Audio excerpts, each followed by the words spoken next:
Live from the realm of derailed thoughts, this is Derailed Trains of Thought.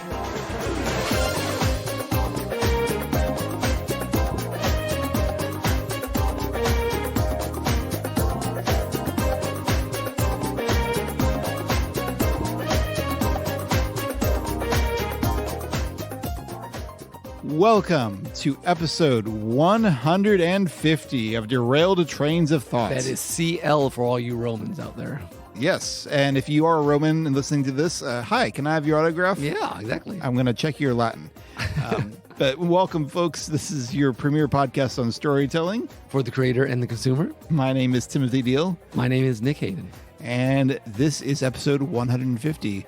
This is the last one we're going to do before a brief hiatus. Well, I don't know, brief. This is the ultimate hiatus. episode. The ultimate episode. Yes, we that's right. We got to remind them of that. We covered this last time. Yeah. Yes. Last time was the penultimate. This is the ultimate. The ultimate is awesome. Yeah. It would better be. It's like the final form of a Final Fantasy boss. That's right. I mean, we've done pretty momentous episodes every time we get to one of these 50 marks. Mm-hmm. And a 21s. Well, yeah, that's true. We thought we were hot stuff when we made it through 1 year. Mm-hmm. But no, we've been doing this for 13 and a half years now, believe it or not. I was telling someone today, like, it's slightly younger than my son. Yes. It's a weird thing about all the life that this podcast has lasted through. And maybe back someday, but for now, we're going to put it to rest for a little bit. After this, we're going to have some fun today. We're going to look back on the history of this thing and do some new stuff along with it. Yes. But speaking of history, Nick, do you recognize where we are? Yes, vaguely. Like, I wrote just reams of journals about this place. I know, which we played. We did very few of those. We meant to share more of them with you folks. I know, it was exciting. Maybe we'll come back to our hiatus. It'll just be endless episodes of our trips in the realm of Derailed Thoughts. Yeah. Which, if you don't remember, folks, on episode 100, when we were transported to the realm of Derailed Thoughts, we had lots of adventures. We were there for a year or two. Yeah, something like that. Yeah. It was crazy. You got to listen to episode 100 to figure it out. We don't normally tell you where our locations have been from, but this is a place we've actually been to before. Although, Nick, before we got here, the podcast cast me to a closet somewhere in Virginia. Really? No, I wasn't there. I was in my old basement. Really? Yeah, it was weird. You know, that might explain something, because like there were some people in that closet that weren't... There were people in the closet? They weren't super happy. I mean, it looked like an apartment that I used to live in. Oh, weird. They weren't happy to see me there. The person that I had sold my old house to was like really freaked out to find me in his basement. So I'm glad the podcast took us back. Yeah, that was, I think it's some sort of weird glitch in the Matrix or what. Podcasts, you got to be a little careful, although I don't know what the podcast is going to do without us. Maybe he'll go on his own adventures. Oh, maybe so. It's like at the end, companions of the Doctor just go off like Clara and she died or something. Well, that's complicated. When isn't it complicated? Clara was especially complicated. Yes. But yes, kind of fun to be back here. I'm glad we're in this. I feel like we're in that sunny forest where we first started our whole adventure. See, that's a good place to be. Yeah. Right. Hopefully no old man comes and interrupts us. Well, let's... we'll tell him we got our microphone. Bernie Fusco didn't steal anything this time. Nope. We're good to go. So with that, we got a lot of show to get to, Nick. So I think we better get to it, starting with Story School.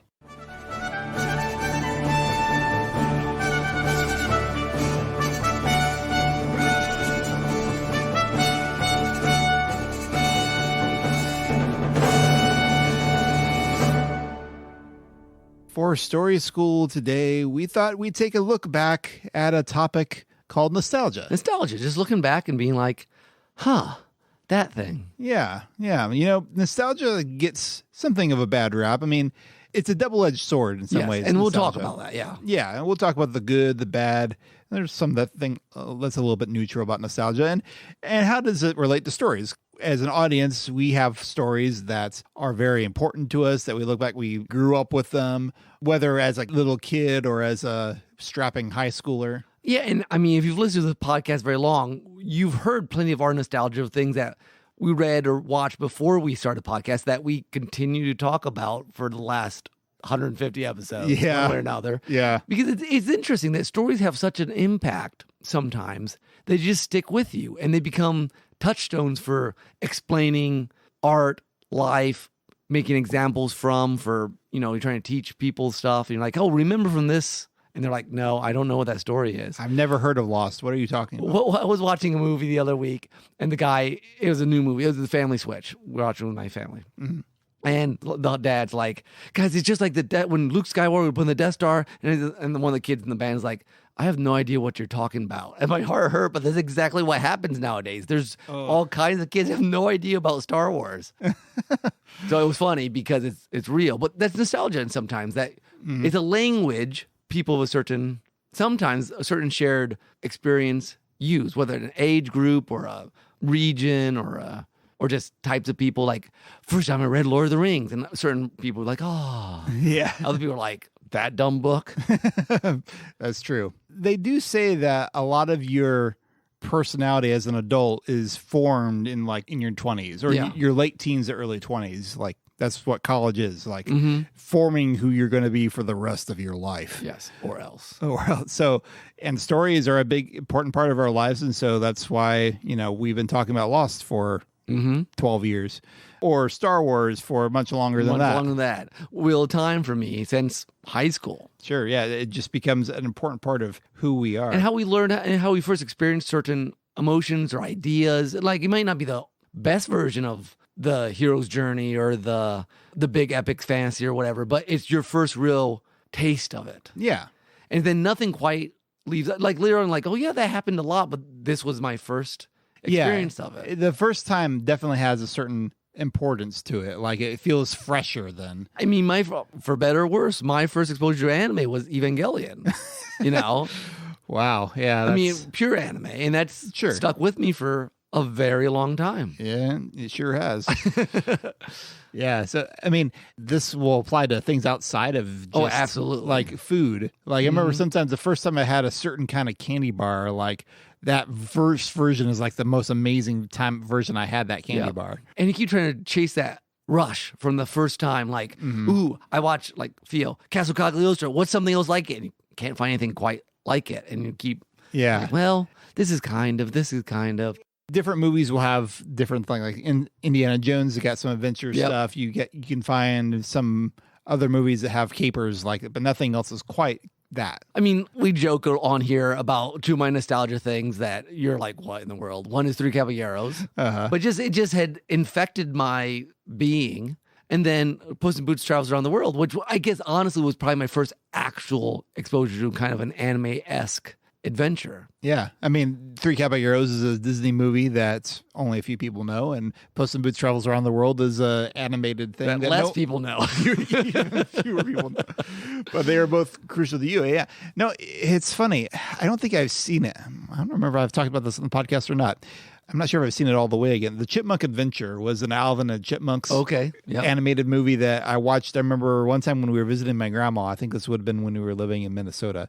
And I remember thinking about that, like dwelling on it on the car ride home after that. And I don't know, I have no idea if I would find the movie interesting at all now, but I remember it made an impression for those few hours. I think stories can also cause that nostalgia of not just the story itself, like when you look at it, you go to a library or a movie, they're like, oh, I remember when I watched it. But you also, the surroundings, the people you saw it with. Oh, sure. I can't ever think of Santa and the Ice Cream Bunny without thinking of the time you and me and Nathan watched it. And we were dead. Yeah, rolling on the floor laughing. And I later showed that to my brother-in-law. I don't remember he was my brother-in-law at the time, but Eric Smith. Yeah. And he now associates that experience with, and like, yeah, it wasn't my first time, man, but it was his first time. So it's a special bonding experience for us with a very bad movie. And that's weirdly, like one of my first experiences of Mystery Science Theater ever was in Wyoming when me and my brother and my sister were left there with my grandparents who lived there for like 2 weeks. And we watched The Killer Shrews. And we still can remember that setting. And, it's a very unique time because we were one of our first times together without our parents for a long period of time.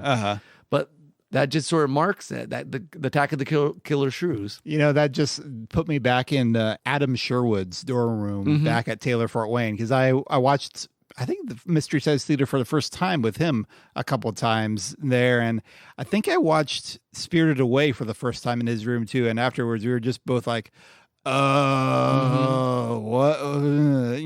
Total mind trippiness. So nostalgia it just creates it. I mean, it's that almost that sensation of like I remember when, and then it's not just the facts; it's the emotions, it's the camaraderie, it's the surprise, it's the newness, it's that what we all want is that sense of something being new and good and connected. Mm-hmm. And nostalgia reminds you of that, which is both a good thing, but it can also sometimes at times in life have that bittersweetness to it. Yeah, yeah. So we're kind of jumping all over so the place. I just launched in like no, that's great. We got these points that we've hit some of them on our outline already. But yeah, nostalgia allows us to re-experience everything connected with seeing something for the first time, and therefore we're talking about good stuff at this point. And it rekindles a lot of. Oh, I remember what I was like, who I was at this time when I saw this movie or this thing for the first time. And I do think that's important in some ways, like having those touchstones of pulling us back to who we were. I mean, it's not healthy to obsess over that stuff, but if you lose sight of it, in some ways you're losing sight of your life. Yeah. In some ways.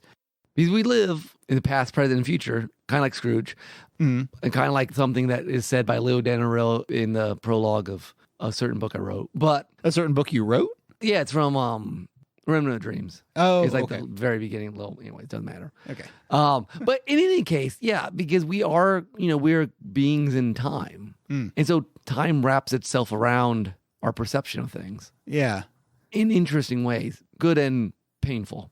I mean, I guess you could ask how important is it? Like, it's in some ways the facts are the most important thing. Knowing like I was here, I grew up here, I did this kind of stuff. This shaped who I am today.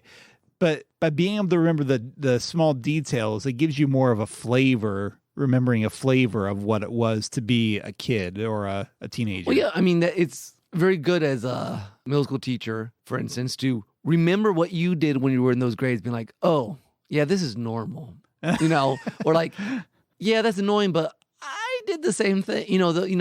That's not quite nostalgia, but that idea of being able to put yourself back where you were and who you were can be helpful. Now we're a little bit all from stories at this point. True. But I think it's connected because the stories of our lives and the stories that influence our lives are intertwined. Yeah. Again, like you said, the stories are kind of a touchstone. It can be kind of a window or a door, if you will, to go back. Okay, I remember. So the first time I saw The Dark Crystal, I was in Nick's cramped little dorm room. Oh, yeah. We watched it on a tiny little TV because no one else was available, and I needed to watch it for a paper I was doing. Yep. Nice. Like, it's a lot of extraneous details, but like it puts me back and it's like, oh, yeah, I watched that for the first time with Nick, and it was. But what I think the thing is that, and I'm going to connect this to writing, is that good story is detail. And in many ways, the good stories of our lives are details. I mean, that we remember the details because when it's important, you remember the extra stuff. Yeah. And it doesn't have to be just a movie. I remember reading a Frank Peretti book to my sister and a cousin while we were on a car trip down to Florida one year and really getting into the storytelling and them both being kind of freaked out on what was going on and kind of relishing that they were being freaked out by the story as intended.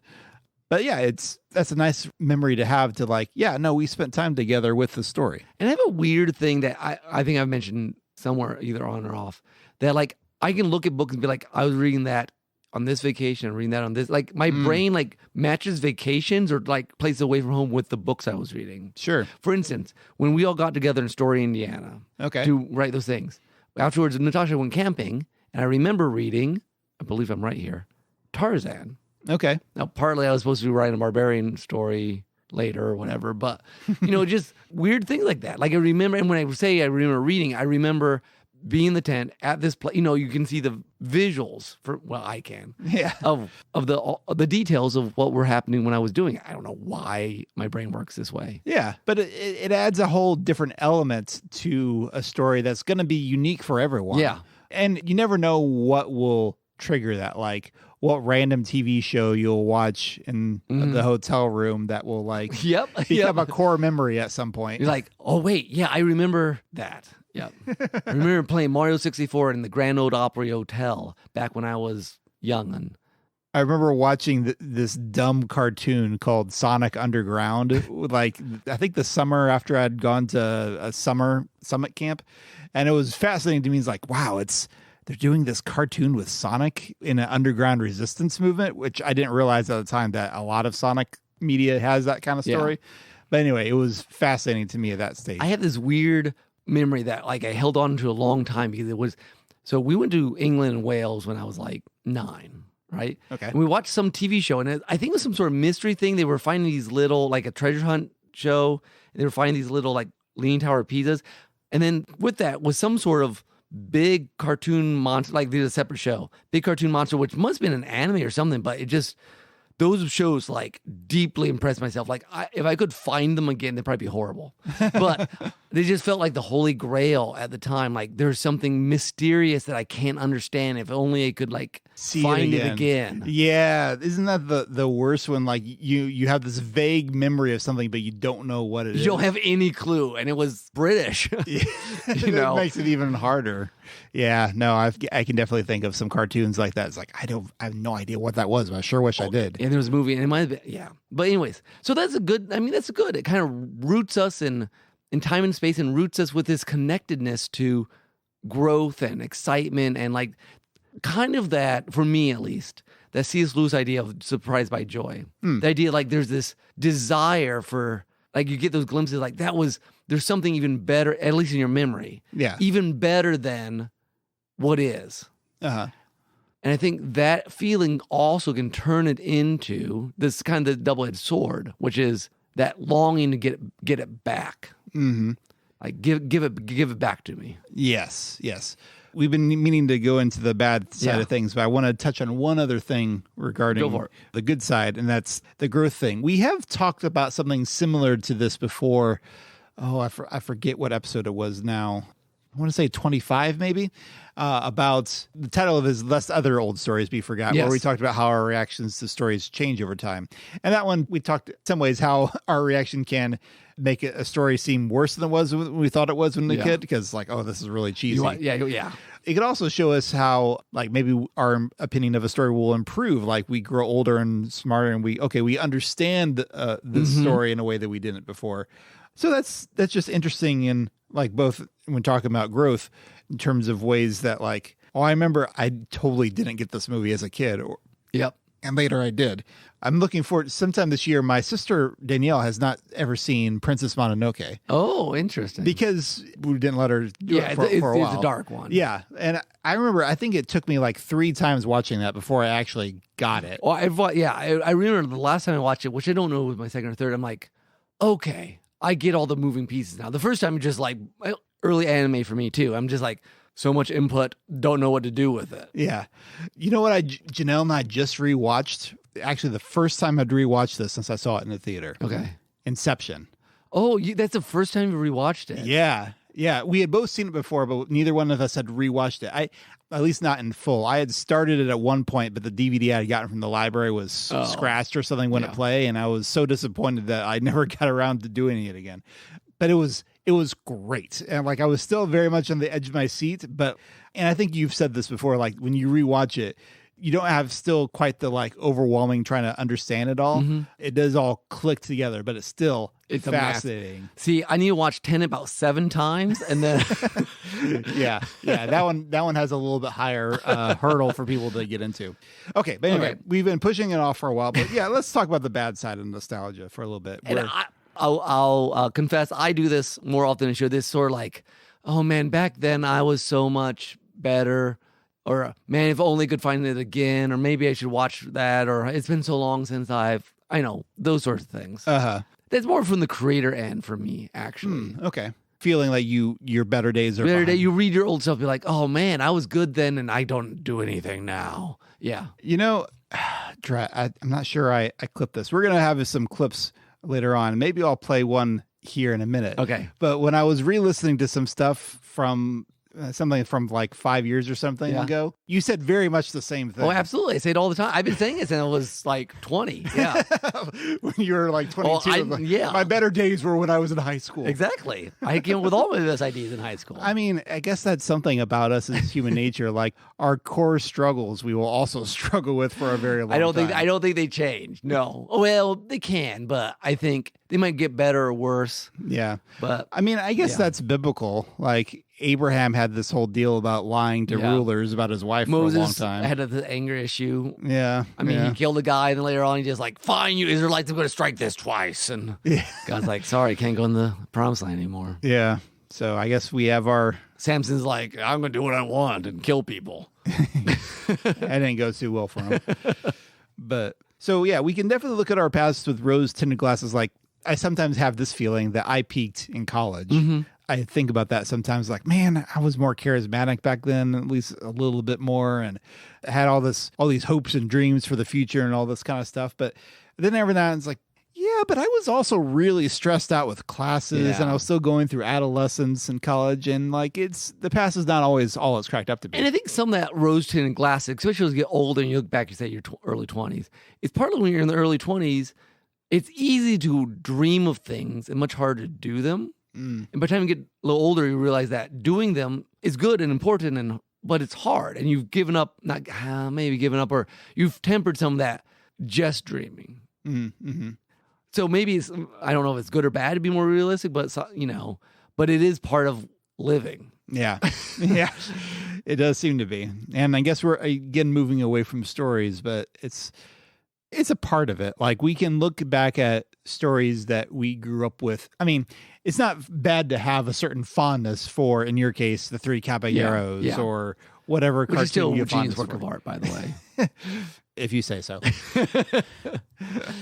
It's not bad to have that fondness for it, or even things that may not be as genius as Three Caballeros. I don't know, say Inspector Gadget, which is, I remember going back once, like, okay, it's kind of cute, but it's not amazing. I remember I probably mentioned this in our older episode, brother watching Thundercats and being like, do not watch it again. I mean, we love that show. But yeah, G.I. Joe is pretty corny too. I think the other thing with stories too, there's certain nostalgia, say the Lost or the Wheel of Time or whatever, for two reasons. One, because like books, I had a student the other day saying, "Man, old books are just better." I'm like, there's a lot of bad old books, but they disappear. Yeah, the good ones don't. Yeah, so it's easy to look back and be like, look at all the great stuff that was there because you've forgotten all the curious thing about modern media is that the things that most stuck with people will come around again. Mm-hmm. Like, oh, that old 80s cartoon you loved, let me give you a DVD set of that. Yeah. And sometimes it's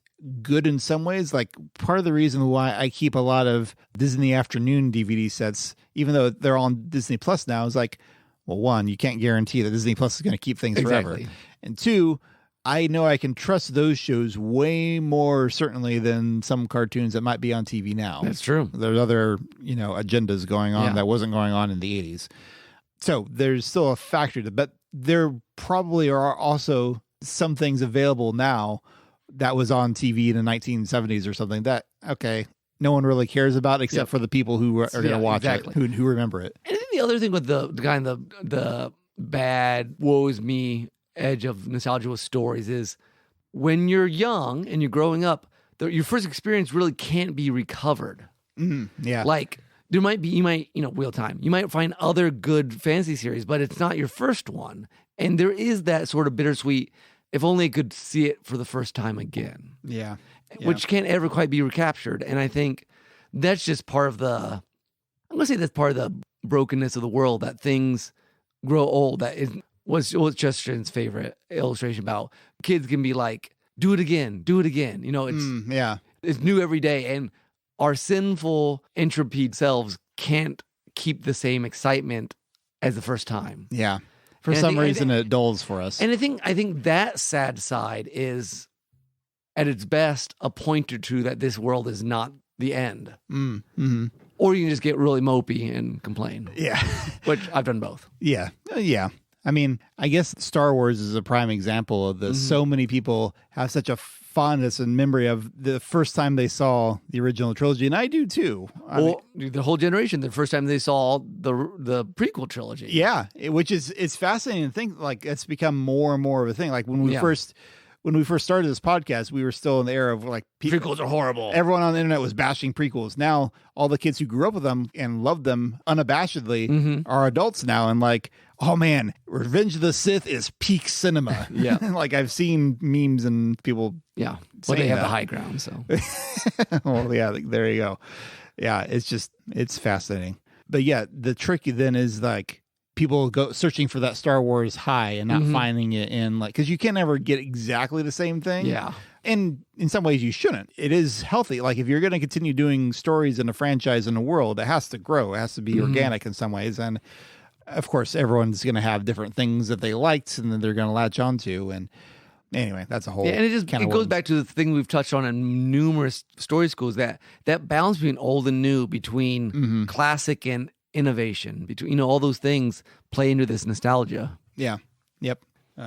But you had, or we put at some point in our outline, Ecclesiastes 7:10. This is a great verse. Every once in a while I have to repeat it myself, or my wife will. I had to look it up because I was like, what is that? And it's, say not, why were the former days better than these? For it is not from wisdom that you ask this. And again, most of us at some point say, oh, the good old days. But the good old days had their own problems, their own, humans don't really change. Yeah. That statement right there sounds like we say that now, and that statement is how many thousands of years old? Exactly. So it's I think nostalgia, while being in small bits, the sad side, the bittersweet side, can be like, look, this is not our home completely. There is a renewal coming. There are better stories than the ones we're reading, watching now, prepared for us. But if you stick in it, then it just becomes, that's not the point of it. It's unwise to stay in nostalgia of that sort. Here's an interesting question for you. Yeah. If heaven is going to have the more perfect version of things that we liked on earth, what would the redeemed version of Star Wars be like? Can you imagine a Star Wars that doesn't involve the Force? It'd take me a while, but I mean, obviously it can exist, I think. Yeah. That's good. Yeah. And again, it's hard to know whether it'd be an actual reversion of Star Wars, just like, or whether it's the best, the things that made us love Star Wars show up even sharper and clearer and better in better stories, if not necessarily the same characters. Yeah. Yeah, that's possible. I do like that idea of everything in heaven will be a more perfect version of itself of what we loved. So, but anyway, we have one item here in our neutral, a neutral thing about nostalgia that I think it would be good to wrap up at. It's not necessarily a good or a bad thing about being sad that something is lost or gone or a thing is ended. That's natural. It's good for, it's kind of good for, say, that time's over. It's a passing. We have to move on. All good things come to an end. I was quoting Star Trek earlier before we started recording. But yeah. All things come to an end. All good things come from Star Trek. That's the name of the last episode. Oh, okay. It's just called All Good Things. All Good Things. Okay, I got you. Or whatever. Right? I believe. You can correct me, Trekkies out there. Sure. We put this in neutral because, it's natural. It could also just be, you could be overly sad, like go and fall into despair and like kind of take your sadness for something out of proportion. I mean, which I've done. Yeah. I think I was more likely to do this again as a teenager in some ways, like, oh, this thing, our family is changing. It's not going to be quite ever the same. And I remember at some point not too long ago, I'd be like, yeah, life has changed. and it should be like, you don't want to be a kid forever. Like your siblings who you grew up with are going to develop families of their own and have kids of their own, and you're kind of be separated a little bit. Yeah, and every one of those stages just takes a different turn. Yeah, it's just a different feel. And I think as it was one of those things that as it happens more, you feel less angsty about. I mean, you'll certainly have some sadness of like, oh, they're not. Okay, so my son, David, who did not exist when this podcast first existed, or even a year ago now, which is so weird to think. Yes. That a person did not exist is very strange when you have kids. Like, how were you not a thing? Yeah. But I mean, it's already remarkable. He's 4 months old now. Yep. And it's remarkable to think about how different he is already from like the first week he was born. his head's a lot bigger for one Oh, thing, but also just, they can't do anything when they're born. yeah, like he smiles at me regularly now and is happy to see me. And I know he's going to continue to change. And, the women in my life are already saying things like, oh, we're going to miss the stage. Oh, it's going to go so fast. And like, let's get him to where you can actually play with me. Yeah, a little more. they're better when they hit 2. Yeah, I don't want to say that out loud, but like, it's like, yeah, I want to be able to actually do more things with him. Yes. But Yes. It's the guy instinct. Yeah, I think it is. The dad kicks in when they start walking, like, okay, time to do something. Let's toss him in the air a bit. Yes, exactly. But yeah, life is a series of change of all kinds of things. And it's okay to be sad when something's gone, but you got to put it in the right perspective.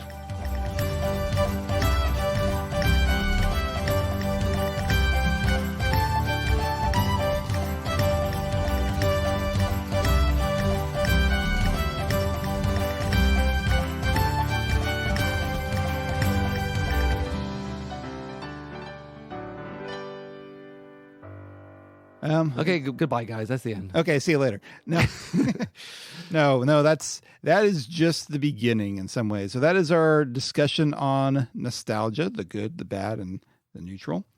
But we've been doing a lot of story schools. Yes, yes, we have. Actually, the rest of the show is going to be something of a clip show. Think about it as, ideally, I hope we can make this, at least in the edit, a bit of a documentary of sorts. We want to be able to celebrate a lot of what this show has been, give you some stats about a lot of our different segments. And we've changed ours as well over the last 13 years in what we do, how we do things, what we talk about, how many puns we put in.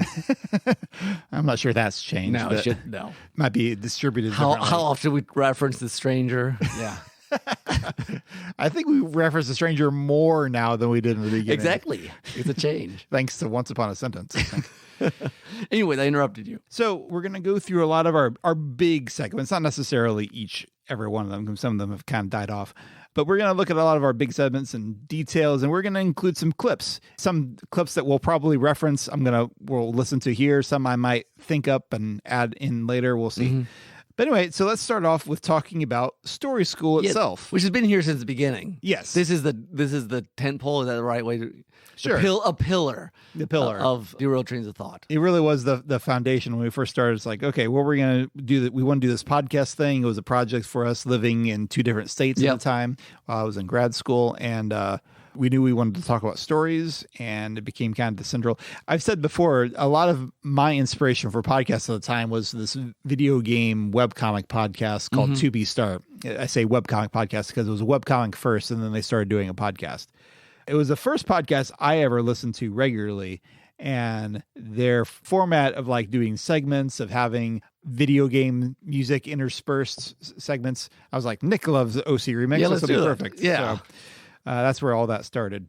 But we've kind of gone through a lot of our categories of Story School before. If you listen to episode 112, you can hear us run the full gamut of all those different categories. It's French gamu. Oh, sure. But you don't pronounce the T. Okay. Yes, I'm just making that up. I would have gone with you. But that episode formed the foundation for how we tag episodes on our website today. Yes. And so if you want to look through that, that's pretty great. But I'll give you a couple other stats here.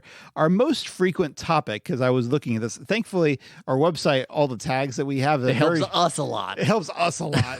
Keeps track of things. And so I was able to quickly see that our most frequent kind of topic is story ingredients. Elements that can appear in a story, but not necessarily appear in every story. Yeah. And there's a wide variety of stuff that falls under. Let's just do a quick handful of those. It's interesting, some of the things we came up with early, like weather as a setting was episode 6. Other things like music, episode 63. I think character clothing was a fun episode where we just talked the whole time about how they look. Yeah, that's true. Then more recently, let's jump ahead to, we had 2 different nature topics. Nature as a setting in 108 and nature as a plot effect in 109. Numbers, that was an interesting one. We Yeah. got to do our numerology. Uh-huh. My wife Janelle came on in episode 137 not too long ago and talked about food. I guess that was a very interesting episode. I like that one. Yeah, I guess that was about a year ago now I think about it. Dream sequences was 135. So yeah, just all over the place. Things that can appear in a story, can be a feature, not always, but now right behind that as a second most frequent kind of topic for Story School was genre with 38 episodes. And this would have been more of a good found the right experts on some of the topics that we had on our list. Yeah, we had mysteries on our list for ages, and we kept thinking we should get. My sister Joanna thought we should have gotten her, which maybe we should have. That's what. So sometimes it was. I guess most of these are genres like that. Yep. Sometimes it's just topics that fall within genre. Like politics, that was an interesting one. Yeah, politics was a really interesting topic in episode 73, and that could fall in sci-fi or realistic stories. In episode 105, Bible stories, that was interesting. Aliens. That's not really a genre of itself, but it falls within genre. Yeah. The Chosen One. Yeah. Which is mainly fantasy, but not only. So a lot of fertile ground for topics there. Were there any topics that really, or any subjects, episodes that really stick out in your mind when you think about past Story Schools? Well, I don't know of particular one. I mean, some of the ones we just mentioned, look in the list, I'm like, oh yeah, the clothing one, it was very interesting. I'm just skimming through them real quick here. Sure. It's interesting. Some of them I feel like were sometimes inspired by like, I have this thing I want to talk about and I want to work out. And so then it becomes, once we've had that discussion, it kind of becomes our, like planting a flag. Like, okay, we said this thing about destiny, free will, and the multiverse. Yes. Episode 121. We kind of kept referring back to this, like, this multiverse thing is not all it's cracked up to be. Yeah, it's interesting because, like, what I think of when I think back without looking at the list, I don't think of so much individual episodes as kind of the progress or the perspective we staked out about certain things. Sure. About the border between adaptations and originality, and about we've talked about on these issues a lot about how Christianity influences this or not, and that's what I remember most because my brain works in like big ideas and philosophy more than individuals. But then I look at the list and I'm like, oh yeah, clothing, that was fun. Public domain was a unique sort of thing, So I guess it's hard for me looking back to remember a specific thing, because you honestly spend way more time with these episodes than I do. Because I record them, then I listen to them, but you listen to them at least a couple times. Yeah, that's going through them. That's a fair point, doing the editing, and so yeah. I guess Story School, one that maybe just because the format was one that I always remember. There's a couple of the weird formats. Is this a proper place to bring this in? I mean, sure, why not? We played with our format throughout the run, and we'll might touch on some at the end. I mean, just because I like being kind of quirky and different. Some of the times we switch up the format were a lot of fun. The Meta podcast is one of my favorite ones to just think about, where we just record as if we were planning our podcast. Planning to record it. Actually, now that you mentioned that, I will break in here for our first clip from my lovely wife, who cited the Meta episode as one of her favorites. So let's listen in on what Janelle had to say. My favorite episode of Derailed Trains is a tie between two of them. The first thing that came to my mind when I thought about it at all was the Meta episode. I busted up laughing when the soundtrack time came and we heard the theme of frogs, which is the same as the intro to the segment. Other thing that came to my head was the 100th episode. That episode was just wonderful in so many ways. Favorite segment, it's a hard choice, but I'm going to have to say What If. I love how Tim and Nick come up with the funniest things, and it feels like it's off the cuff as a listener. Okay, thanks, hon. Appreciate that. Those are great choices. The 100th is we rebooted everything for that thing.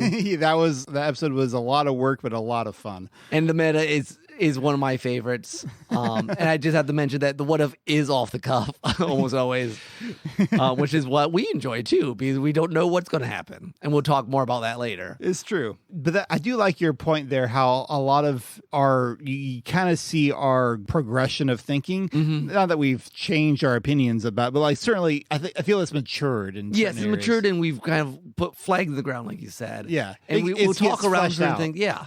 And we keep pushing it. What about in this area? What about in this area? What about this area? And I feel like we've also tried to be pretty charitable with, like, we don't tend to be like, this side's evil. We've been pretty charitable, I think, with like even things we don't always understand. We're like, I get why they do that or this. Yeah. Kind of a whole topic, which it's not really reflected in the way we tag things on the site because it's kind of hard to. But like we do kind of have a tendency to explore. Here's a weird story element. Why do we enjoy stories about apocalypses? Yeah. Episode 101 or weird dream sequences, 135 not too long ago. Generally, we don't want to, in our story schools, we don't necessarily want to rant and condemn. We want to understand. Yeah. And we'll say like, hey, this sort of stuff, we don't think this is a good idea, but we tend to. Yeah. Well, usually we'll draw a line somewhere. Yeah. Like we can go along with this idea this far. Like when we talked about the dark side of comedy, I don't have that one in front of me, or what the number was, but like we were like, okay, there might be a place for sarcasm and a lot of engraved humor. Yeah. We don't really see a place for nihilistic humor. Yeah. That's going too far into a dark territory that is not really comedy or uplifting anymore. I guess the one other kind of switch up to the format that I really enjoyed was I'm not sure all our audience caught on right away, was our fake question answer episode that we just. Yeah. It was very dry, but at least on the back end, I thought it was hilarious. We did, I think it was episode 80. Yes. Where we had requested in like the episode before that questions for the audience, and in episode 80 we were going to answer them for like it was an anniversary thing or something. But we didn't get any questions, so we just made up our own questions, and we didn't make them extravagant or ridiculous enough. Apparently, no, they start out very dry. They got more and more crazy. Not enough apparently. Not enough. But it was a fun experiment. Yes, it was. We might talk more about that later. Okay. As far as a flagpole or like, I have a thing I really want to say. Yes. And I was happy to do it. Tempted at Story's Altar, I felt was an important topic for people who are into fandoms of not treating stories like an idol. And we talked about various reasons why I think people can do that. You know, I think fandom is great. Celebrate the stories that you're most excited about. But sometimes we can define ourselves a little bit too much by that kind of stuff. Yeah. And so I think that was a worthwhile discussion to have. And a thing we often did in Story School was try to get guests on. And we've had some very interesting guests over the years. But probably my favorite, and I think one of the more unique guests, was when Maze Dude was on. My favorite remixer, and he just came on and talked about his new stuff, and we asked him all sorts of questions, and it was cool. I'm a writer, and I've had this particular novel I've been trying to finish for many, many years. I respect that. Are there special challenges you found with the project being, it's been, 5 years in the making? It just comes back to, don't give up and really try to remember why you started it.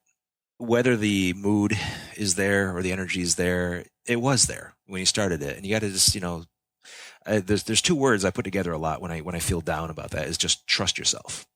Trust, that you had a good idea and that you got to stick with it. And even if you're not in the mood to finish it.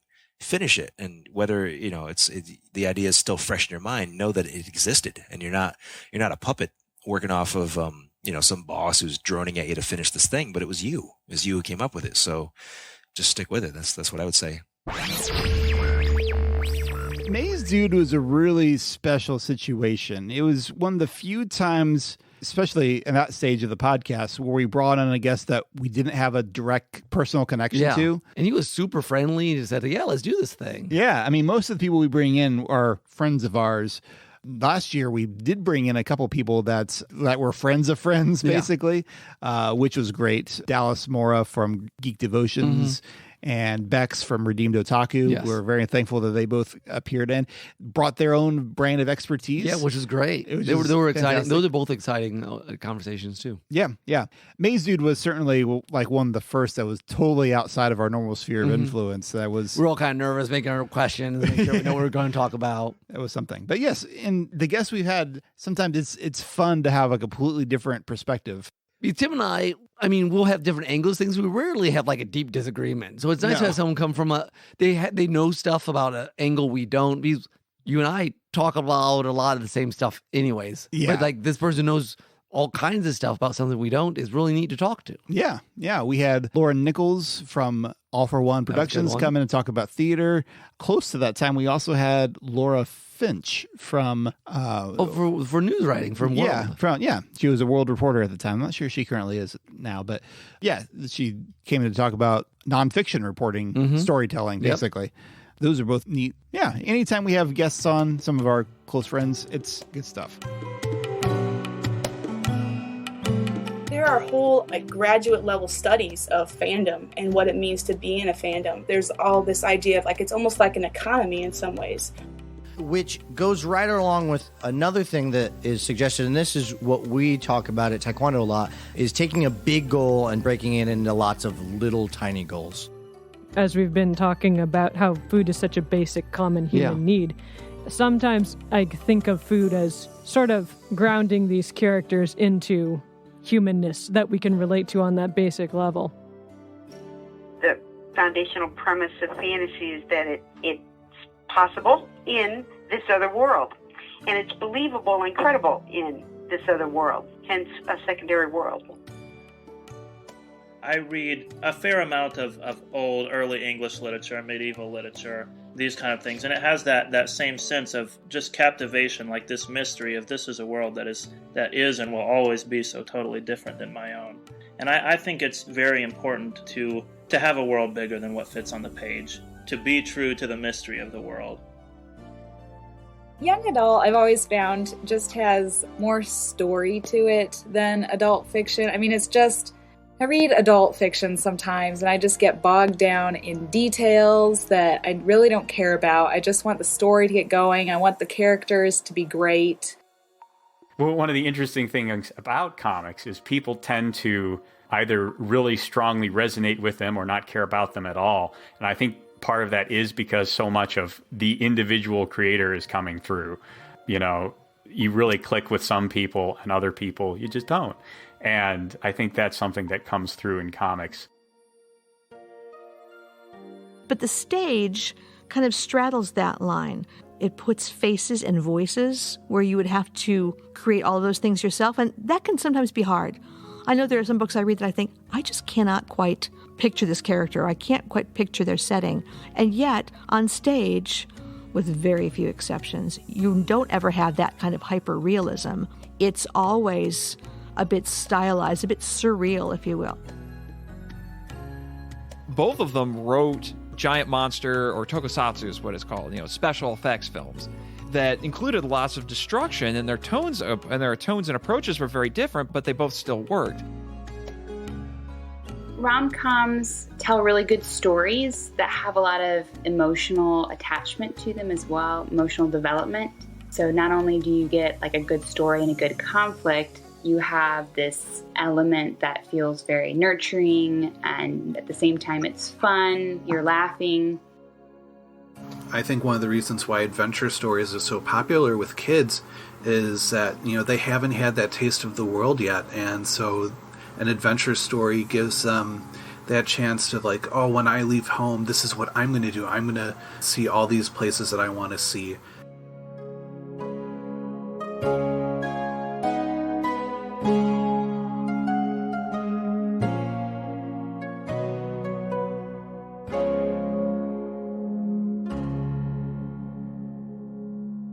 I pressed the fast forward button during all the soundtracks. Well, speaking of soundtrack, you want to stick around for one? I think my wife is calling. I know it's such a great part of the podcast. We're in the turn of the century. How does your wife have a phone already? I don't. Psychic calling. What, honey? Huh? What? I'll be right home. So one other thing it'd be fun to talk about here. Sometimes when we sit down to do a story school, we have a soapbox we want to talk about. It's like, yes, I have something I want to say. Other times we're like, I'm not sure what this topic is exactly. It's like, it's important. It's a big idea. Let's talk. Because you may not know this, but we rarely have much of an outline. Actually, we will have an outline, like a vague one, but a lot of times the general. But we'll start talking and we'll be very happy when we discover what we meant. Yeah, that's true. A thing about writing is sometimes helping you understand what you're trying to say. Mm-hmm. Podcasting has been a similar vein for us. I think really the importance of turning thoughts into words, whether it's written or articulated in a logical manner with someone else you can bounce it off of. Mm-hmm. I don't think a lot of us know what we think till we discuss it or write it. Yeah. Not really. Have someone push a little bit, ask questions. Mm-hmm. And that's been, I mean, for us, one of the joys of podcasting is not only do we get to discuss cool stuff about stories, but also we sometimes find ways to view things or encapsulate things or look at things that we would not have without spending 20 minutes on one subject. Yeah, I do think that's one reason why Derailed Trains has become a monthly podcast. Partly because I have historically spent way too much time editing and fine tuning, like, let's get rid of this. From Nick? From Nick. Wait. Stop messing with the mic. Or me searching for words, fumbling about, because I really am not a very smooth speaker in a lot of ways, I don't think. So editing is one reason. But also, I do think if we were trying to do this on a weekly basis, like a lot of podcasts do, I think we would run out of things to say much more quickly. Mm-hmm. Sometimes I think having a month in between gives us creative energy to explore the topic. Since, again, if we were just talking about our quick thoughts about every movie that came out or the news, it's a different deal. Yeah. It's much different than what we the kind of topics we try to explore and ruminate over. So yeah, I would agree. So Story School's been a lot of fun. I mean, it's been a staple of my monthly life for most of 13 years. Yeah. With a few breaks. Yeah. Yeah. We had one hiatus at some point after episode 35. And yeah, it will be kind of strange to kind of leave it by the wayside, but hey, at least you and I aren't going anywhere. No, we'll have our own Story Schools. Yes, exactly. That you won't have to edit it. Yes, exactly. Sorry, folks, you won't get to hear it, at least not for a while. But yeah, Story School, it's a good time.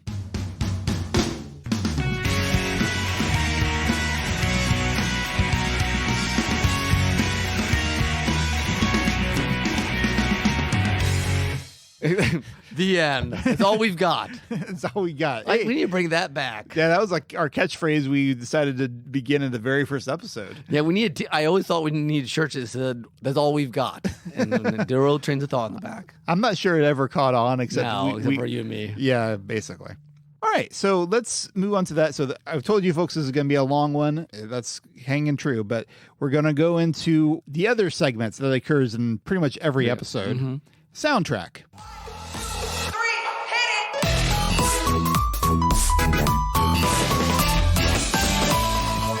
So let's run down some quick stats about soundtrack. The soundtrack's such an interesting section because it really has nothing to do with storytelling, but we just like music. Yeah, well, we can kind of make it about storytelling. Yeah, and again, I wouldn't want to get rid of it, despite what my brother says. So, I mean, our excuse for it is one, the name soundtrack. It's like, movies have soundtracks, but also, music can help inspire stories. And it has a lot for me, at least. Yeah. And I think it is a nice moment of break between sections. It's a nice transition regardless. Yes. It gives you a moment to think about what came before or forget about it and just kind of rock out to whatever we're playing. Yep. Anyway, here's a quick rundown of some of the history of soundtrack. Most of the music we've done is from Overclocked Remix, of course, which has thousands of remixes of video game soundtracks. Our most appearing video game franchise that has had songs remixed from it, this will probably not be a big surprise, but the most appearing franchise for us, soundtracks that we've picked, was Final Fantasy. Yes. 38 of our soundtracks. Again, almost every episode, we have two soundtracks. So there's about 300 of them. Yeah, probably. Yeah. Between the two, either you pretty much always have one. I sometimes give my spots to if we have a guest who wants to throw one in. So Final Fantasy, which deserves it. Final Fantasy deserves it. Yeah, lots of different games. Not too far behind that, though, is Mario. We've had 35 different tracks from Mario games. Interesting. Yeah, I'm sure that covers both the platformers and Mario Kart. Yeah, all the Marios. All the Marios. All right, so the most appearing single game is Final Fantasy VI. Which also, no surprise. No surprise. Of the 38... Fabulous music. Yes. Of the 38 Final Fantasy tracks we've had on our show, 14 of them have been from Final Fantasy VI, which is by far the most of any single game, I believe. Mm-hmm. 10 of those were from me alone, to be honest.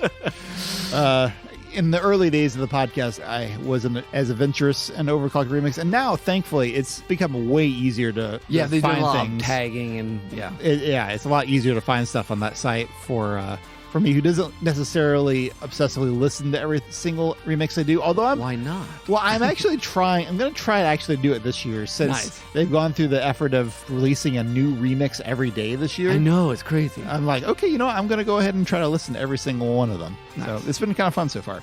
But Nick, your most commonly picked game that you've pulled the remixes from you have a tie here, Chrono Trigger and Final Fantasy VII. Which isn't surprising because I grew up loving, I mean, Chrono Trigger, nostalgia-wise, music is one of the first soundtracks I bought. Well, I probably bought 6 first, but Chrono Trigger music is amazing. And then 7, I love 7 music. Mm-hmm.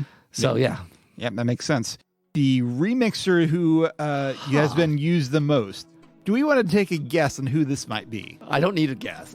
Well, no, it's right here on the outline. But I could have guessed anyways. Yeah, I asked you this the other day, but it was Maze Dude. Maze Dude. No one else was close. And Maze Dude is amazing. Yes, we have used Maze Dude tracks 18 different times. 13 of those were Nick's picks. Yes. So I used Maze Dude a couple times. Now, there's 2 reasons for this. Okay. 1, I love Maze Dude. But 2, especially, I don't know, about the second half of the podcast, I've tried to vary as much as possible the games I pick from. Mm-hmm. And he picks a lot of obscure games. So it was easy to be like, I need a good soundtrack for a game I don't know very well.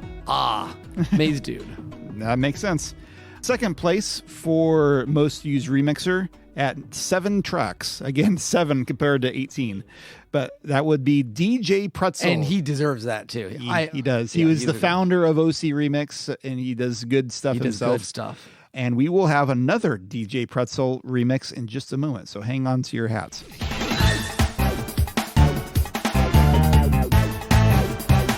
What's going on?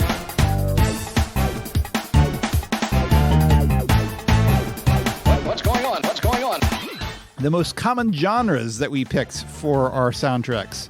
It's not too surprising. Electronic is our most common genre. And I will say, when I have to pick the tag for these, sometimes it's a little hard because, like, the genres on OC Remix sometimes are all over the place. Like things no one would heard of. So electronic's sort of your catch-all for... Yeah, it really is. It's a very general term. Yeah. That probably includes things like trance and techno, which are very different sounding from each other, and all kinds of other things. Chiptune. Chiptune probably falls under electronic too. So there's 59 different electronic soundtracks. Rock has showed up 33 different times. And then followed by jazz. Which is great. At 28. So I do go for the jazz a fair bit. And in fact, I did for my soundtrack for this episode. Yay!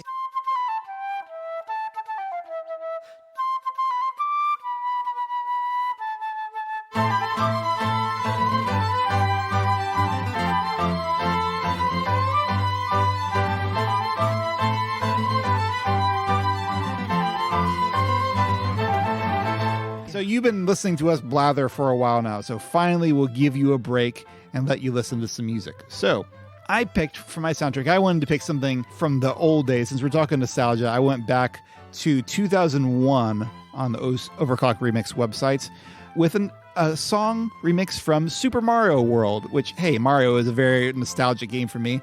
Kind of weird to think about, Nick. If this remix came out in 2001, that means at that point, Mario World was about 10 years old.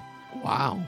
So, all right, then. Yep, you're right. So if you think about that in relation to now, this remix is 20 years old and Mario World is 30 years old. Yep. Time is a weird soup. Yep. But this remix is called Swanky Vegas. It is by the one and only DJ Pretzel, who has stepped down from running Overclock Remix just last year. And the world owes him a lot of thanks for what he did for video game music.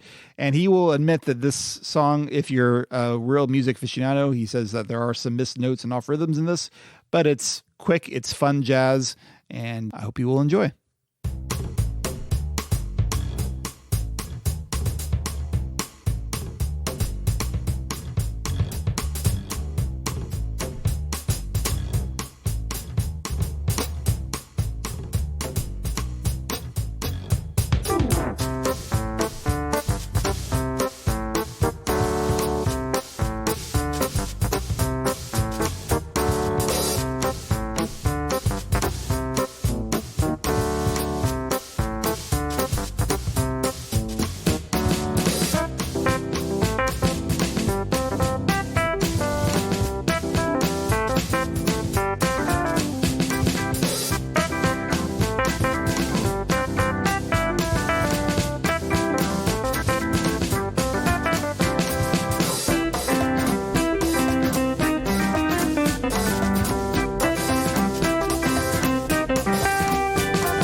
And we're back. Hi. Hello. Welcome back from Vegas. Hope you enjoyed that jazzy, swanky song. We're going to continue our journey through our segments. The rest of these do not appear in every single episode, but we'll start with the ones that are the oldest that we want to talk about. First off, our take on Tales.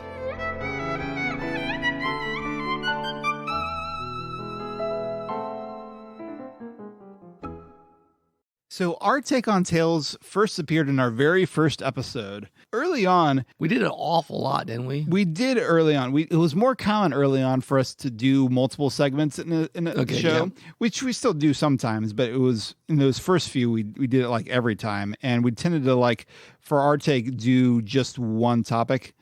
I think in the very first episode, you talked about season 2 of Avatar: The Last Airbender. Okay. Wow.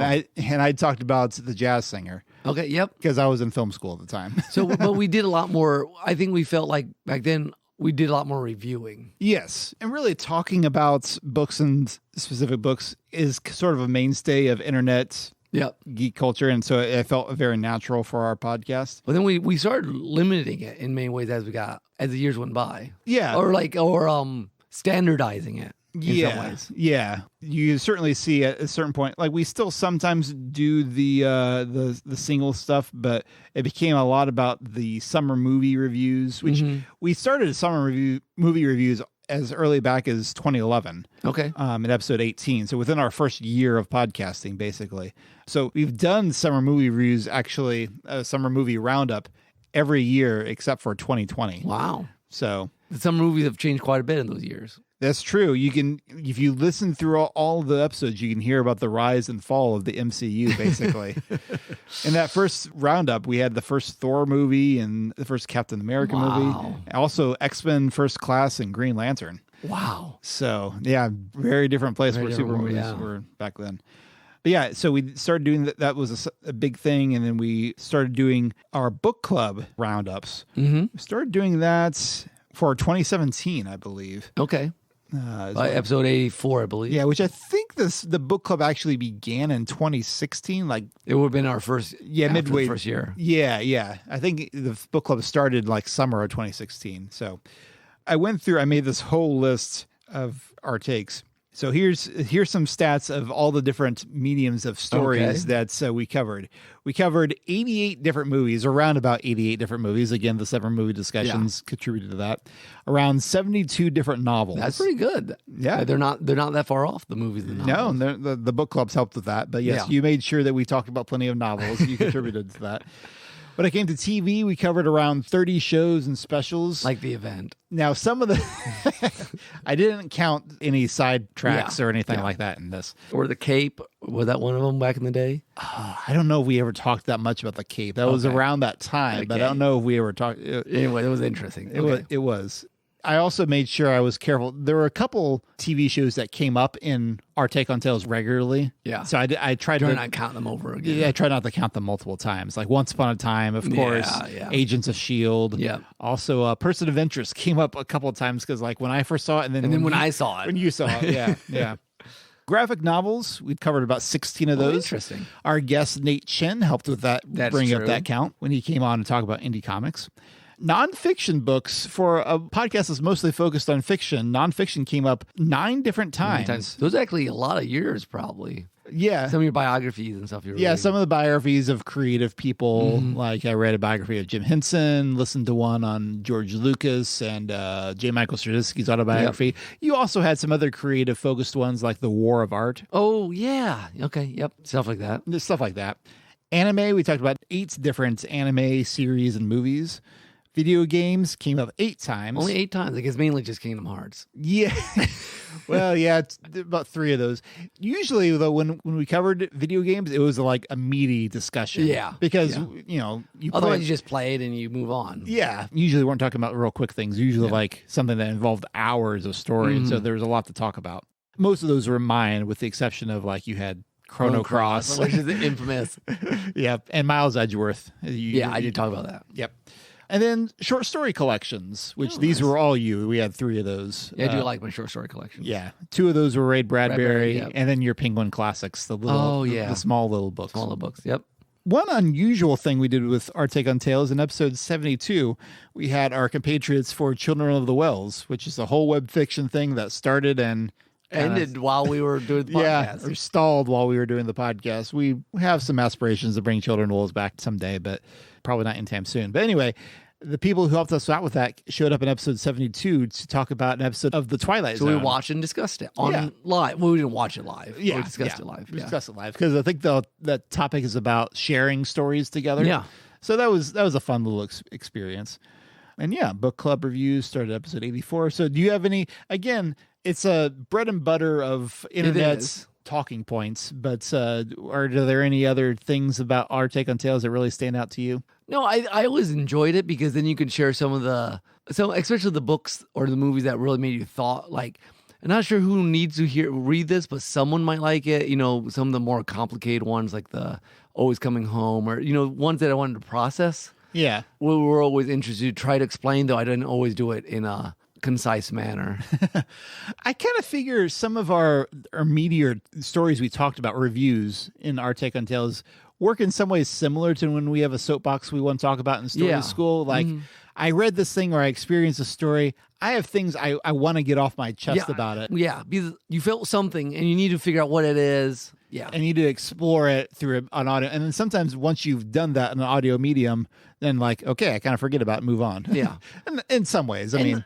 And the book review, book club one, which is, I think, is just nice because then you kind of look back at the books you read together and it's like, hey, which ones should we recommend to other people? Which ones are like, whatever. Yeah. And I don't know, it feels like not just a nice roundup and look back, but also kind of a nice service that hopefully we're providing to introduce people to maybe books that you may not have read. Maybe books that you might want to introduce to your own book club. Yeah.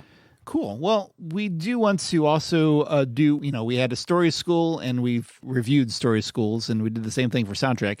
So let's do a real quick Our Take on Tales here.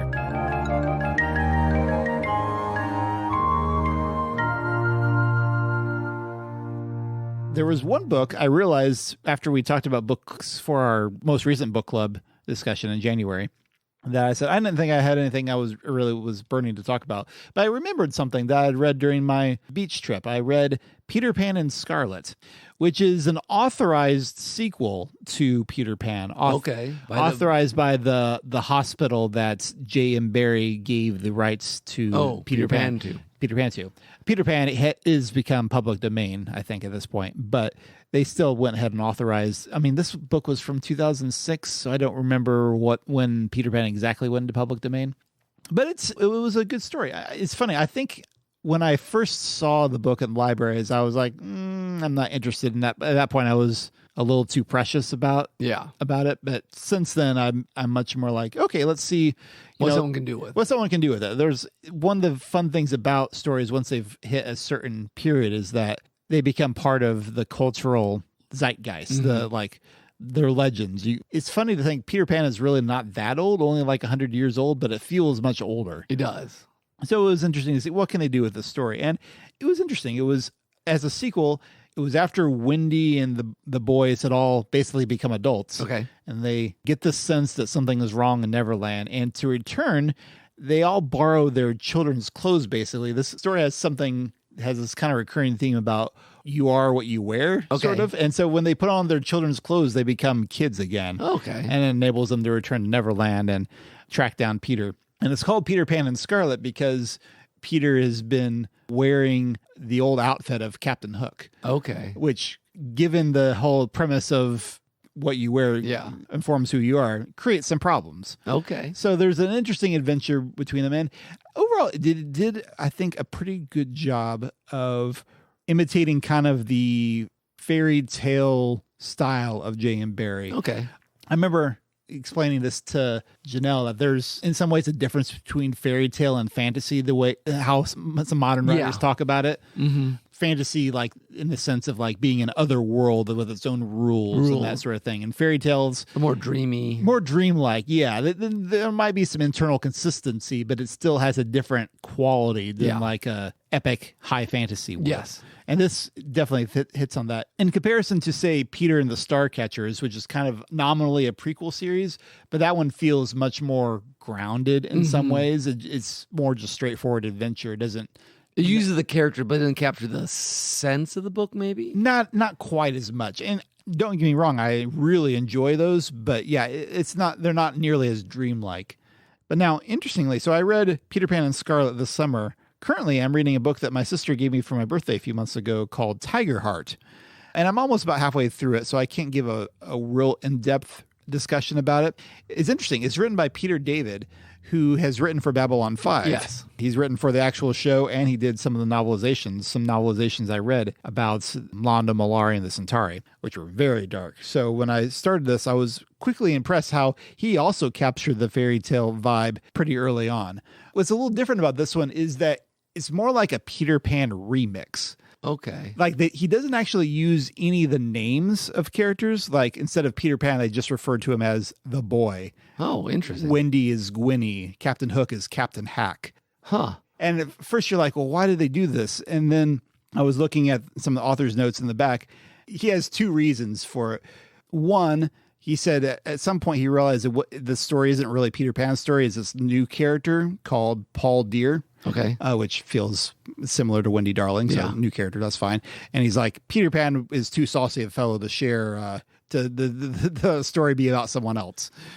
So that's fair. But also, he said it's kind of a way to put some distance between the two stories. Like he's using a lot of the characters and a lot of the elements, but like it might go to some different places that would be weird for the original Peter Pan to go. So I can respect that reasoning. I'm very curious to see how it goes. It's interesting so far. A similar element where early on Peter is being negatively influenced by someone.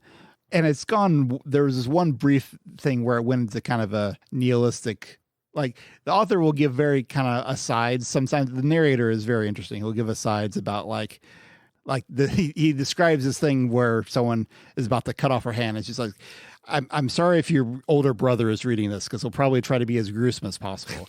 He'll give like little quick asides like that. Well, there was one aside that went in kind of existential territory about like the world doesn't make any sense and that's just the way it is. You're screaming to avoid. Kind of it's like, okay, that went kind of dark for a kid's story. But other than that, I'm interested to see where it goes. And I'm sorry, listeners, you'll have to talk to me in person to see what I feel about it after I finished it. So any quick books? That was probably longer than I meant it to be. But I'll try to be quick, but I thought I should probably, if we can do one last one, do another random, giant, weird thematic book like I normally do on one of these things. So I picked it from the library, this book called The Name of the Rose by Umberto Eco. I had heard that name before. And I guess thumbnail sketch, it takes place, I think, in the 1200s in this monastery. And this guy named William Baskerville, who's a monk, visits there. There's going to be a big delegation between two orders of monks trying to figure something out about the Pope. I think there's two popes at this point, or an emperor and a pope or whatever. And there's a series of murders, and Baskerville's trying to figure them out. Like there's a murder a day for 7 days, and it's all around. And this monastery has this library that's off limits. The only librarian can go in. It has books. It just saves like all the books from ancient antiquity, good, bad, by Muslims, by Christians, by Greeks. And so there's this mystery about the library, and there's these murders going on, and there's this politics in the between the monks about whether poverty is a thing, should be a thing or not, and how much power should you give to the secular authorities. And it's fascinating on a couple levels. One, Umberto Eco, I looked up, is a medievalist, so he knows the time really well. But it feels like he'll quote things in Latin and in Greek, and then he'll mention titles of books that you think, was that really a book? And it feels like it is, and many of them probably were. Okay. So there's a lot of historicity to it. How old is this book? From the 80s, I think. Okay. 1980s. Okay. Maybe 90s, I don't know. And then it's super detailed on some of the politics and stuff, and I don't know how much of it's real and how much of it is him just faking it really well. Like he knows the time, so he's faking this, like, these false prophets and these burnings at the stake, but also analyze it kind of like how much are the monks holy and how much of them are they political, and what's the value of books and knowledge, and what's the place of religion and government. And It's a very wordy book. It's like 600 pages. So it's interesting, but it's also dense in places. And the ending's a little more, we can't know anything, like kind of more than I would be. But for ambitious readers, there's certainly some interesting things to think about. He treats faith pretty well. Not all the monks are good monks, but he never seems to disparage directly the actual belief. And the monks seem to have different. And again, at that time, monks were all over the place on how devout they actually were. Okay. Yeah. So it all rotates around this forbidden book. And the answer for the forbidden book is very interesting, too, if you know anything about ancient history, ancient like books and stuff. So it was one of those books, again, that I'm glad to have read. I'm not sure how many people to recommend it to, but it's in a weird spot that if you like kind of dipping your toe into something kind of different, it was worth reading. Interesting. So I'll just leave it there. Okay. And apparently the name of the rose means nothing. Apparently he tried to pick the blandest title possible. Well, because I guess the guy is also a symbologist. Like he's like how meanings is in symbols and stuff. So there's lots of pulling out symbolism from frescoes and from things over doorways, and so he loves all those medieval symbols, but he knows like the rose is a symbol been used so much that it means almost nothing anymore. Okay. Anyways, it's interesting. I think I'll just leave it there. Okay, that's it. It was The Way of the Rose. The name of the rose. The name of the rose. Yes. Okay. Well, there is our take on a couple tales there for you. Let's move on to our next segment we're going to discuss today, a bit of story.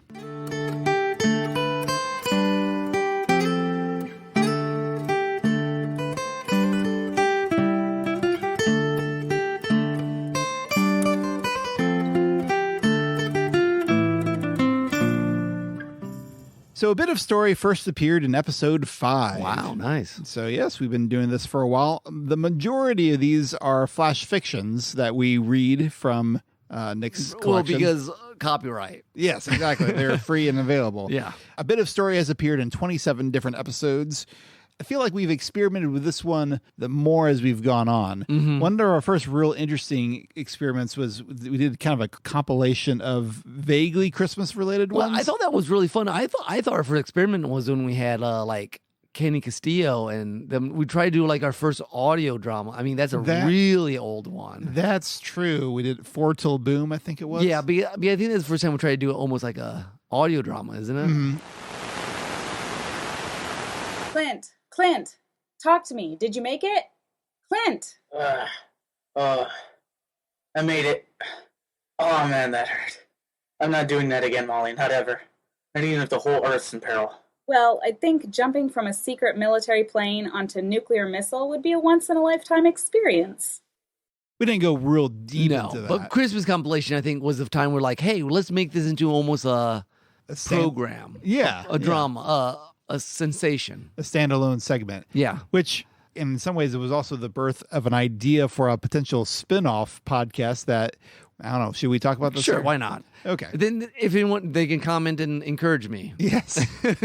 So this is a segment we've thought about actually spinning off to be its own podcast called A Bit of Story, featuring some of Nick's flash fictions. And trying to arrange them based kind of thematically. Like the Christmas episode did a really good job. It kind of, there wasn't explanation, just like one story ran into the next one and kind of create I think, kind of a atmosphere. Yeah, that was our intention. I remember my mom was in kind of a melancholy mood when she listened to it. She's like, why did you do that? I was like, sorry, it wasn't meant to make you feel bad. Yeah.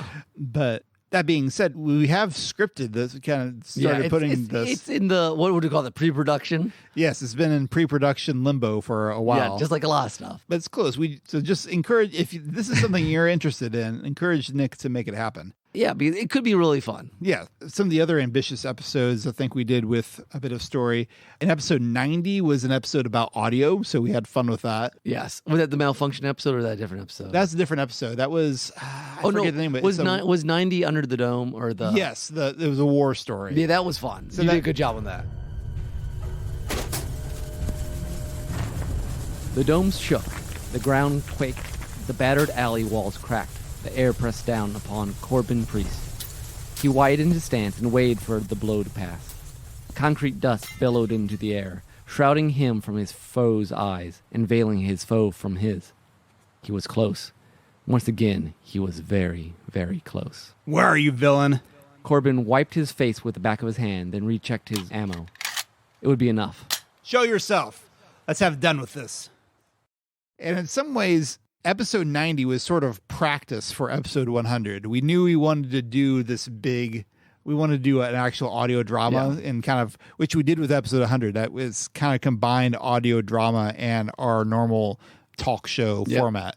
So episode 90 was a good practice for that. But Malfunction was a nice continuation of it. That idea. And that's a longer story. And yeah, I enjoyed that one. Yeah, good memories. But speaking of memories.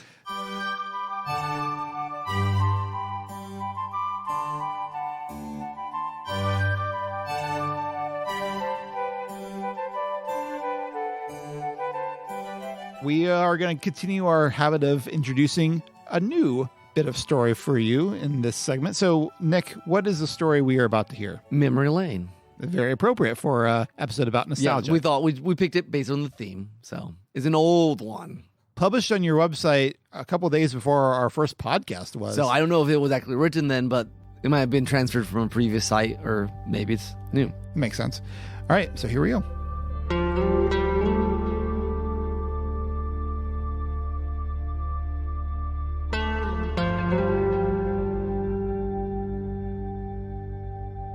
Memory Lane. What surprised him most was how vividly he remembered it all the moment he stepped inside. The linoleum tiles, the blue lockers, the stained ceiling tiles, the tired yellow fluorescent bulbs. He had hated those bulbs. They made the hallways feel more claustrophobic than they already were. Add to that the teeming mass of brutish teenagers. Even the change to white lights might have made the high school less of a prison. A little less. The hallways were empty now, the classroom doors shut. He was alone in the junior hall, alone with his memories. He caught a whiff of B.O. and chalk and perfume and old books. He felt suddenly awkward, filled with regret, nostalgia, longing, shame. He almost exited right then. He could not sort out his emotions. Pain threaded the disparate feelings into a single ache, but he could not tell if it might not be a good pain, pleasant pain. He had been such a raw, untested personality in those days. He had suffered more in his imaginings of an hour those 4 years than in a week of his present workaday world. Wasn't that living, to dream and dare and die, even if only in his head? Ethan, is that you? He looked up out of his thoughts and saw her, somehow unchanged from those days. So slender, with her long hair and a loose tail, the same jeans, the same checkered shirt. He had never seen her with a cowboy hat, but it always seemed the natural progression. Half cowgirl, half, what? Shy, innocent, but not meek. Assertive, but not controlling. Vibrant, that was it. Hi. What are you doing here? He almost answered truthfully, but that would destroy everything, destroy the moment. I was just skipping class. He forced a smirk, joking as best he could. She smiled knowingly, as if she knew his secret. She glanced over her shoulder. I thought you would come. You know, there's something I always wanted to say. She blushed and left it unsaid. What? What is it? A feeling of giddy dread washed over him. Never mind, she said quickly, shaking her head, but she beamed.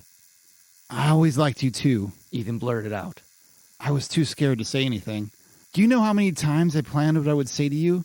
Imagined how you would respond, physically caught up in the idea of you saying that you... He could not get the words out. She was glowing, positively glowing. But I didn't. I never told you. I let it pass me by. It was just a fancy, something I imagined. I was too scared to see what would happen if I actually lived it. I thought maybe I invented those hints I saw, that maybe I created a version of you in my head like Pygmalion. Do you remember how we worked together on that English project? I suffered... The colors faded from her face. She looked sick. The entire world turned gray, even the horrid yellow lights. She became motionless, like an image from a photograph. Between Ethan and her appeared a message, written in bold letters. The demo version of Virtual Memory has expired. Purchase the full version for $199.95. Relive and reinvent your favorite memories today.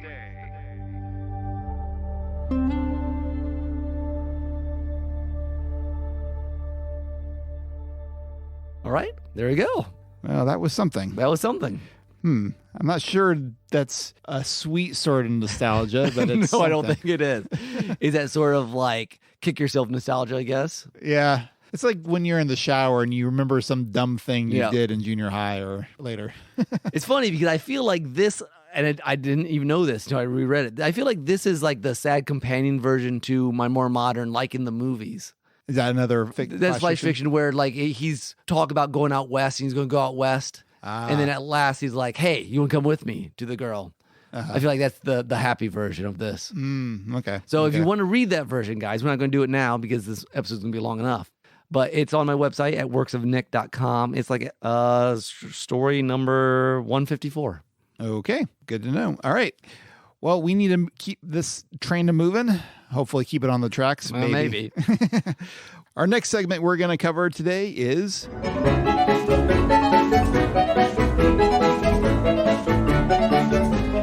What If?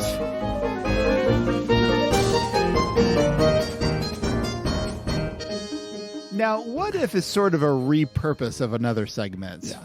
Early on, you may wonder, wait, so you only had one? Like we talked about, like our take on Tales started episode 1 and a bit of story was episode 5.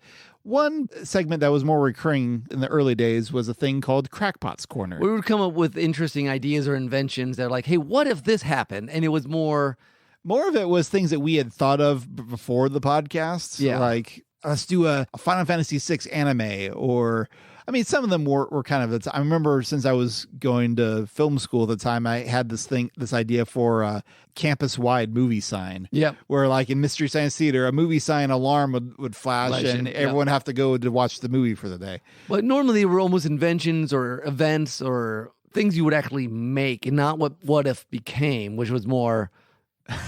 What if? Creative brainstorming, on the spot brainstorming. Yeah, basically. With rules. Yeah.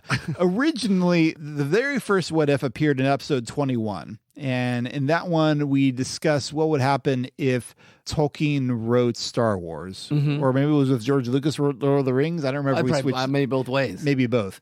And I think for a little while it was that one and then probably our most infamous segment, which I guess you know what?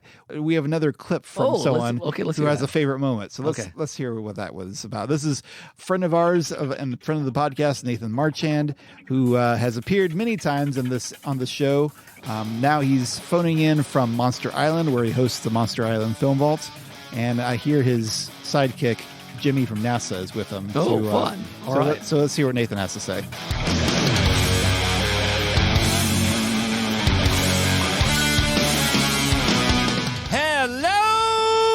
Nick and Tim, and happy 150 episodes. Looking back on that mountain of content and picking favorite moments, episodes, or discussions, that's a tough one. I mean, DTOT was the first podcast I ever appeared on when you interviewed me about my first novel, Pandora's Box.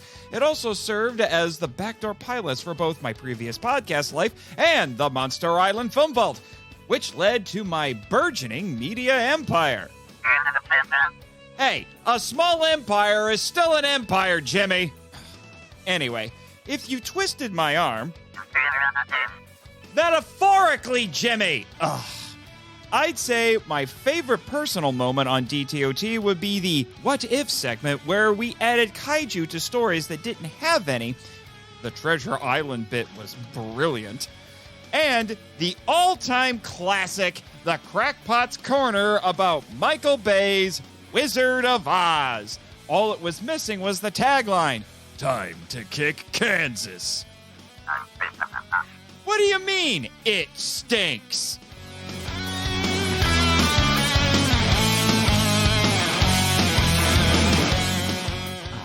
Oh, Nathan. If you have not listened to Monster Island Film Vault, and you're missing some sort of storytelling podcast, you could check that one out. That's true. They talk a lot about kaiju stuff. You want to listen to a snippet from that infamous discussion about... Yes. Was it actually Crackpot's Corner? Or was No. So you could tell Nathan is a long-time listener since he actually remembers Crackpot's Corner. Yeah. But yeah, no, it was a what if. What if Michael Bay directed The Wizard of Oz? No, well, if there was singing, that's only because Dorothy was like a stripper. Oh, I completely see that. And she's trying to escape. Yeah, she's trying to get out of her lifestyle. And so all the people in Oz are like her manager, or her best friend. Yeah. What about Toto then? Is it an actual dog, or is it like? I think it's got to be some sort of transformer. That might be a little much. No, but I could see it being some sort of just bizarre. How about a python? Python. We're going with Python. Yeah, so you can tell, the audio quality was not as good back in those days. I feel like that's where we first kind of captured and maybe not, but captured the what if is both trying to be creative and let's be a little ridiculous. Yeah, it really did set the standard for ridiculous brainstorming, which is what if became. Yes.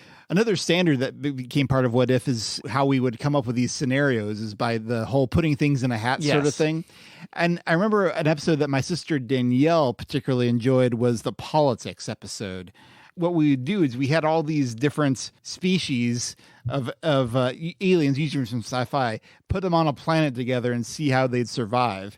And I think my favorite of all that was the Wookiee Fraggle Noldor alliance. Oh, yeah. The Noldors being like the high elves from the Silmarillion. Yeah, let's get much nerdier than that. Yeah, no kidding. So we got Fraggles, Wookiees, Noldor, Centauri, Goa'uld, and Asimov robots. Oh, boy. This is quite the melting pot. It is. I do feel like the Noldor and the Wookiee would get along for some reason. I feel like the Wookiee are... Well, first off, they both love trees. This is true. And the Wookiees have a certain nobility. They do have a certain nobility. I mean, they can be Life Day silly and no, they can be silly and ferocious, but they do have this sort of, at least they think they have this certain dignity about them. So the Noldor might see him as a little. I think they would like him in the same way they like men. Yeah, I can see that. Yeah, that they're less raised, but there are a lot of nobility and valiant Wookiees, and yes, they'll fight alongside them. Indeed. Yeah, and we went on all kinds of interesting details of who the Fraggles would trust. And see, what's great about What If is that we'll take very seriously, while being tongue-in-cheek, certain relationships between things that should not go together. So that was great. Yep. I made a note here. I don't remember the details.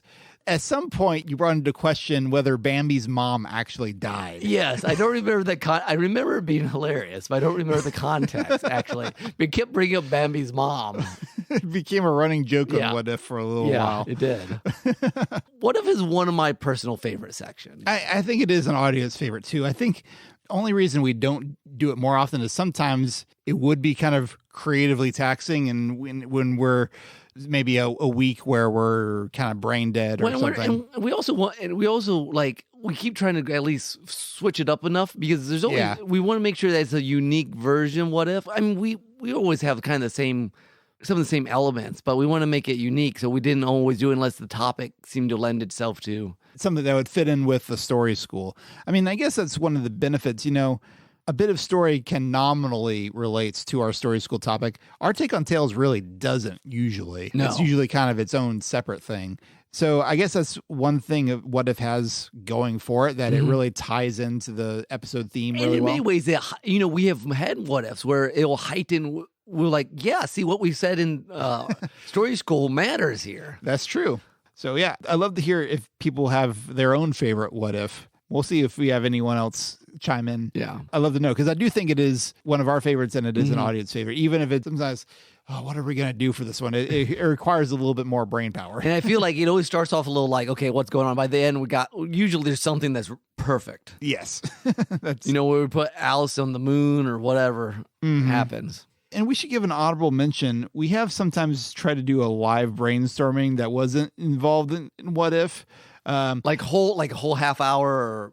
Yeah. We've done it twice, I think. Yeah, one time, I guess it was the music-themed episode. We decided to do live brainstorming. On musical pieces. Yes, on music that we listened to. And at least one of them, you wound up actually writing a story. And then we did a bit of story with it. Yeah.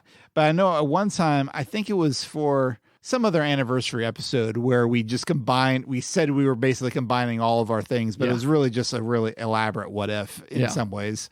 It was some sort of werewolf story. I remember it being And it's interesting because at least on our end, we were recording in a very unique place. Oh, yeah, because something went wrong with that episode, didn't it? I don't know, but we recorded like at my parents' house in my old bedroom. I don't remember why we did that. I don't know why either. Like, I can only think that like something went wrong, or like maybe it was a time crunch issue. It must have been a time. I bet that was it. We were probably watching Once Upon a Time together at that point, or Doctor Who, or something. Both. Yeah, back when we were hijacking nonstop. Yeah.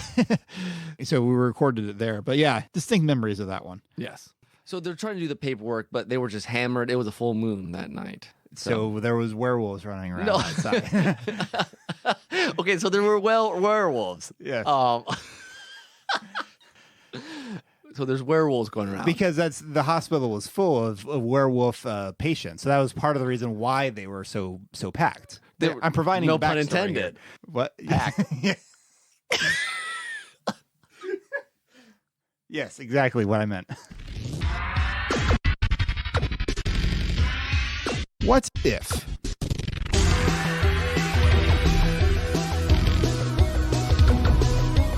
All right, so do we want to do a little bit of what if here? Let's do a real quick one. Okay. I think you had this idea. Yeah, I don't know how it's going to go, but I never do.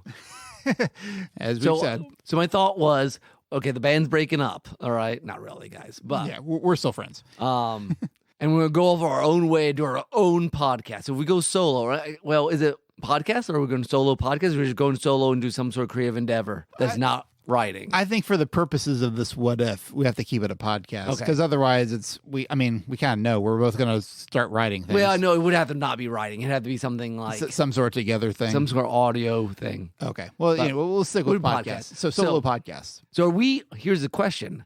Am I telling you what you're going to do? And you're telling me what I'm going to do? Or are you going to come up with your own? And I'll come up with my own. I think it'd be more fun to do it for each other's. Okay. So let's see. Nick's podcast. Yep. I'm done with Tim. I'm going to make my own media empire. Okay. I feel like it could go one of two ways. One, it is Nick, you become a DJ and you cover all of OC Remix, or at least all of Maze Dude's all catalog. The Maze Dude, it's just the Maze Dude channel. The Maze Dude show. And you'll just gush about, all right, you guys, you got to check this one out, and then you'll check this one out, and then you check this. Like you don't actually have to do much talking. You just play a lot of music. You watch those things where it take 1 second of a film and then talk about. I'll do that with each Maze Dude song. We'll listen 5 seconds and then analyze it. Yes. Depends on how confident you are in your music theory, I guess. I don't need to be confident. I'm podcasting. Okay, fair. Point taken. The flip side of that is I'm trying to figure out if there's a good way you could create sort of a philosophic 99% invisible / memory palace where it's some sort of interesting, like you're talking about worldview philosophy stuff, but you're doing it in a way that has interesting, like soothing NPR-ish music along with it. So like ASMR philosophy. Yeah. Today, guys, we're talking about Jeremy Bentham, the Pentanomicon. I can't even say it. This weird building. I mean, because your tendency when you would do intros, like, this is Derailed Trains of Thought. Yeah. I had to break, like, we're not doing NPR now. I know. I like that. I do the NPR version, like, welcome, everybody. We are. Yes. So I feel one of those two things. I'm the anti-Monster Island film wall. So, okay. So what is Tim doing? I think you actually have you get a new co-host. Oh, okay. Which is Leo, your puppet. And so you literally do every episode with him and you. Uh-huh. Yep, with the voice. And you're convinced that like no one can tell the difference. And you talk, you got to talk. See, Muppets is too easy, but that's really what's going to be if you have Leo on. Yeah, I mean, like because he is a Muppet, so that's probably what you would. And then know you have best. a side podcast where you just talk about. Sorry, this is probably a little more. You just talk about how you're going to finish Darian the story. So you could do that with me, though. You could just pretty much. I don't like ranting a bit about the stuff I'm going to write someday. Oh goodness! For the record, Darian's story, at least the initial version of it's coming. It's good. Yeah, like I wrote a whole prologue, which was the original germ of that story, basically. Then it annoyingly expanded into a novel. So yeah, and my podcast should be like, guys, today I didn't write anything and I'm horrible. That would be a depressing podcast. That'd be a great podcast. I really wish that some of our commercial podcasts would have become actual podcasts. We will have to talk about the commercials. Yes, we'll come back to that. We'll come back to that. So, okay. Okay, life's brainstorming. Good. All right. Fun. All right. So we've completed the what if. Let's go on to another zany segment. It came from the interwebs. This was always an interesting one. Yes, I don't remember why we started this. I have no idea. What was the first one? Well, it started in episode 42, so this quite a bit after What If started in episode 21. This is episode 42, so it must have been at least a year or so afterwards. The first one was Sesame Street Fighter. Maybe it was just something cool you found and thought, like, let's do that. The interesting about interwebs is that the number of times it really is like not made for audio, but we do it anyways. I know. We like make it work. Like it's always like visual. It's a very visual thing, like, and we just narrate what's going on, which works and it's fun. At least we have fun doing it. I'm not sure this is one of the audience favorites.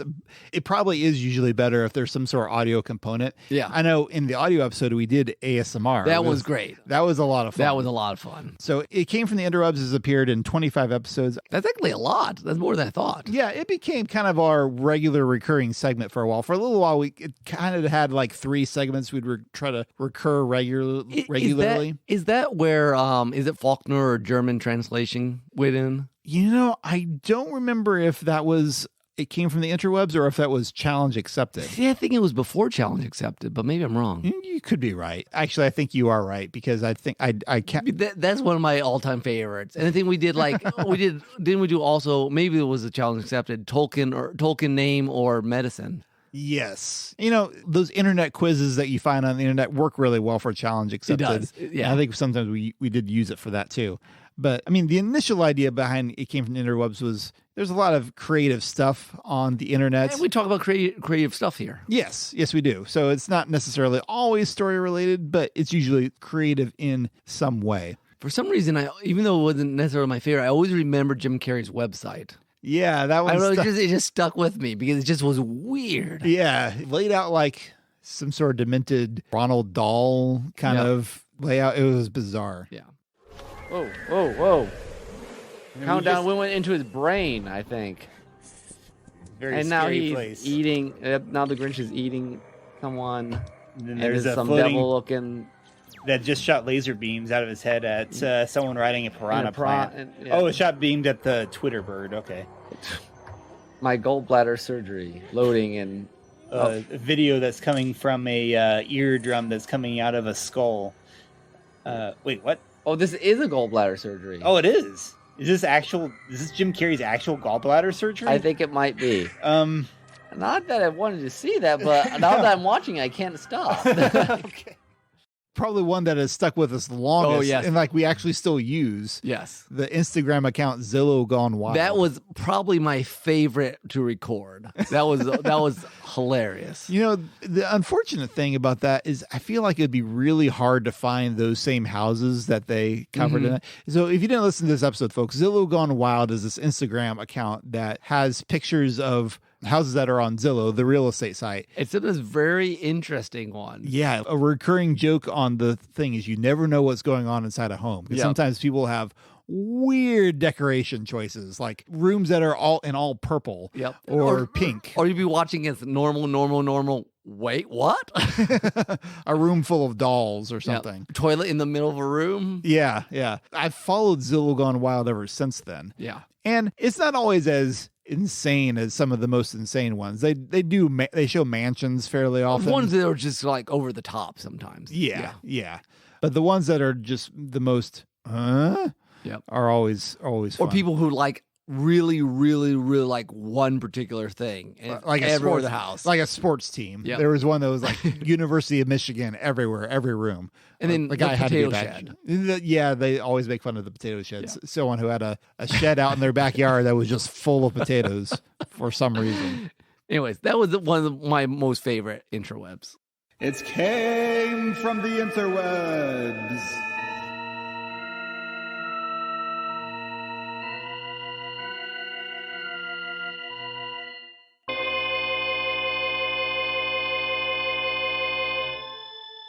I actually have some new internet finds. here we go. Sometimes for interwebs, you have to track something down. Sometimes I'll have found something. I remember, another favorite. Unfortunately, sadly, it's not on there anymore, but on Amazon for a while. Oh, those Nick reviews? Arcade, the episode descriptions for Nick Arcade and Double Dare were amazing. Yes. But anyway, I found some things, and these all kind of have a nostalgic theme to them. Okay. But they're doing different things. So first question for you, Nick. Do you remember, for me, it tended to be more like read-along books. Okay. But I guess there were also used to be like read-along records. You would play a tape or a record. Or like a Teddy Ruxpin. Kind of thing. They play the tape, but you could also follow along in the book. Yeah, you can follow along the book. Well, here's a podcast, folks, that you might want to listen to that is all about that kind of stuff. Okay. And I just want to play the intro for you real quick. I think you'll find this interesting. Hello, boys and girls. I'm your Peter Pan storyteller. This is the story of The Last Starfighter. This is the story of Gremlins. This is the story of Tron. This is the story of Raiders of the Lost Ark. This is the story of The Empire Strikes Back. You can read along with me in your book.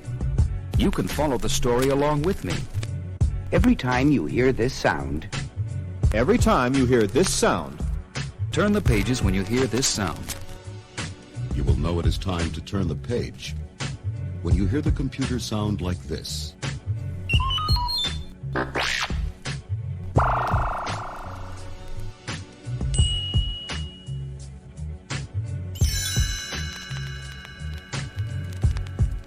Let's begin now. All right. Yeah. Do they actually read along? So yeah, it's pretty simple, straightforward podcast. The guy will give an introduction to it, and then he'll just play the record. Like he'll play the whole thing. And I'm not sure if this is strictly legal, but I'm sure most of these things aren't really in publication anymore anyway. And you're not getting, you can actually look at the book on the website. But yeah, the name of this podcast is When You Hear This Sound. And it's really interesting. Some things I would never have known that were adapted in this kind of format. Just looking through some of the most recent ones, the Goonies. There's a really bad. Well, it's interesting. Things I didn't know. Not too long ago, they did Masters of the Universe. Yes, but apparently back then, whoever had the licensing for this thing didn't necessarily have the licensing for the actual voices from the cartoon. Okay, so it's a completely different style. Practically, it doesn't sound like the original Hanna-Barbera. There was another one that was like that with Pac-Man, but it was like really bad voices. Weird. I felt like I was listening to MST3K worthy sort of version of Pac-Man. But it's very interesting because some of them are more like what I remember books on like read along things being like, where just someone is telling a story and then you turn the page. Yeah. Some of them are more like audio dramas. Huh. Interesting. There's a version of some Star Trek stories that I think I didn't realize so many movies were made into these books. Yeah, I know. Well, like you listen to like Tron, Raiders of the Lost Ark was a read along book. That's weird. Yeah, so it's fascinating. Well, this is the kind of nostalgia on the internet that's just presenting something that people would have forgotten about otherwise. So that's kind of fun. This next link is something similar. This is, again, just preserving for the future a thing. Nick, have you ever heard of a little publication called The Express? The Express. Yes. Like the Taylor Fort Wayne Express. Yes, that Express. Yes, I've heard of it. Did you know that Taylor's Zondervan Library has digitized the entire archive of the Express? I did not know that, so I'm immortalized. Yes, you are. So I'm going to pull up here. Because you were managing editor of the Express for a year, and I remember I wrote my monthly thing, and most people in college were like, "What in the world are you talking about?" Like half the kids were like, I think when Andrea took over, someone told her like, "Oh, thank goodness, it makes sense now."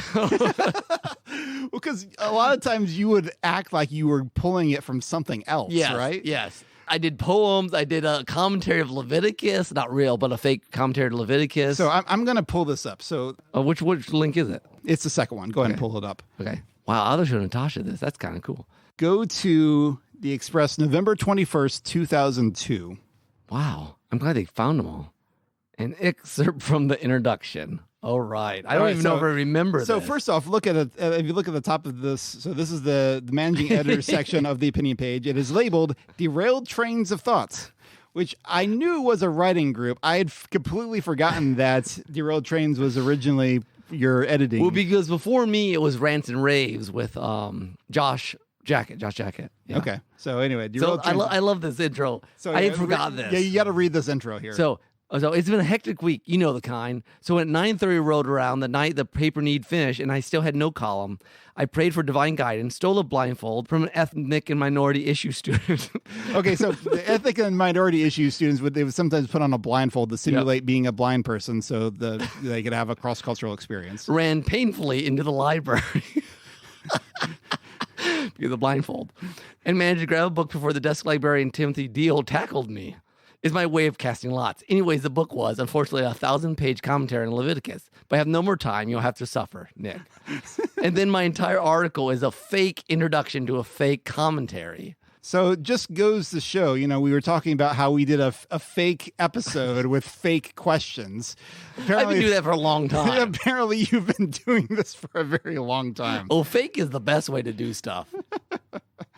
But I do remember someone asking, "It's like, why did you tackle Nick?" But I mean, at least they could tell that part was a joke. I do. Then I read this, and I remember, I think one of those staff members enjoyed this, but I'm not sure half the students much enjoyed it. But I like at the end here is like, I think that's the only interesting section. Following pages include an explanation of the EPHA and several diagrams of how to remove the fat connection to the kidney and inner parts of an animal. So I have spared you. That's great. Now I must go return this blindfold and apologize. That's so great. So, yes. And I made some sort of point about actual Christian things there. Yeah. That's hilarious. Man, I think I have these saved at my house somewhere, like old copies, but I haven't read them for ages. Yeah. So, no, they are all online for folks if you want to. I'll put a link in the show notes of people who want to browse through this specific. So it have to be this year, especially the 2003, 2004 year? Is that the one? Yeah, 2002, 2003. That would have been my, Because I think you actually only did that column for like a semester. Okay. When I was looking through, because, your senior year, you were only there for the fall semester. That's true. Yeah. So, but yeah, there's all kinds of stuff. That Leviticus thing, you have an interview with the devil at one point.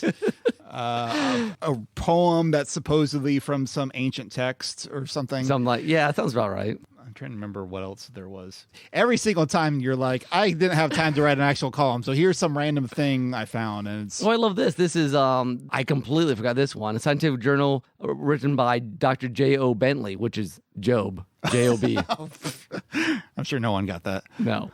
So, yeah. Wow. Good stuff. Yep. Oh, wait, this is one from Nathan Marchand. I should know this. It's called Hobbits, Romulans, and J-Lo, oh my. That sounds like a headline by him. I did see, when I was browsing through, I saw some article from Brosman reviewing a bunch of animated movies. I'm like, wow, things haven't changed that much, have they? There we are. Do you see this picture of us? Of Not us? you. Oh, okay. Sorry.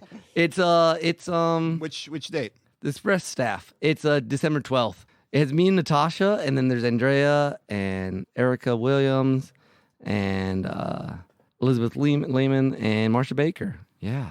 Oh, yeah. We're youngins there. You in the middle with all the ladies around you. Yeah, I remember that. Oh, yeah, I was quite the... Probably all the guys who were staff writers like, what is this all about? Yeah, exactly. I think they thought it was funny, actually. A glimpse of quarks and quasars. I had so much fun doing that. Yeah, I've thought what we know, you and I have talked about, if we do a podcast again of a different type, it'd be like a variety show. Yeah, a variety show. Yeah, I know. Listening to some things later on that I also want to share from our podcast history made me think, we could do this if we really wanted to. So anyway, there's a bit of very personal nostalgia for you there, Nick. Nice. Sorry, one more time. This one has a vignette from a good childhood friend, Miranda Stoltz, which I believe Miranda Stoltz is actually the Miranda that marries Stuart Lem. That's her maiden name, I believe. Oh, okay. Yeah. I was looking and I was like, that name feels like it's something. I wasn't sure what. Okay, Stoltz. I did not know that was, okay. That's fun. So yeah, that was fun. Okay, sorry, I need to not get sidetracked. Nostalgia. All right, so this next bit of nostalgia, so this is an example of not just preserving the past, but remixing it. Okay. Nick, see if you can tell me, you're going to hear a remix of something from the internet. Oh, okay. Internet history. See if you can recognize where this is from. You will by the very end, but here we go.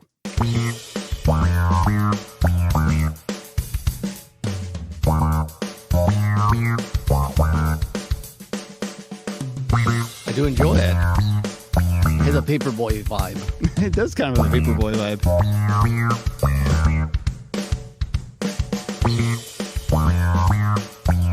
I feel it's like a jingle of some sort. Yeah. It keeps repeating.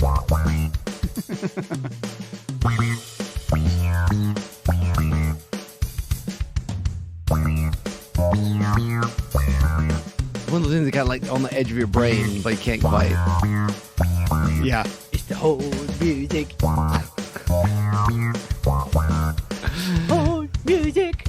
Is it Homestar Runner home music? Whole music? Or it's from a Homestar Runner cartoon. Okay. The one where Homestar is an IT tech, basically.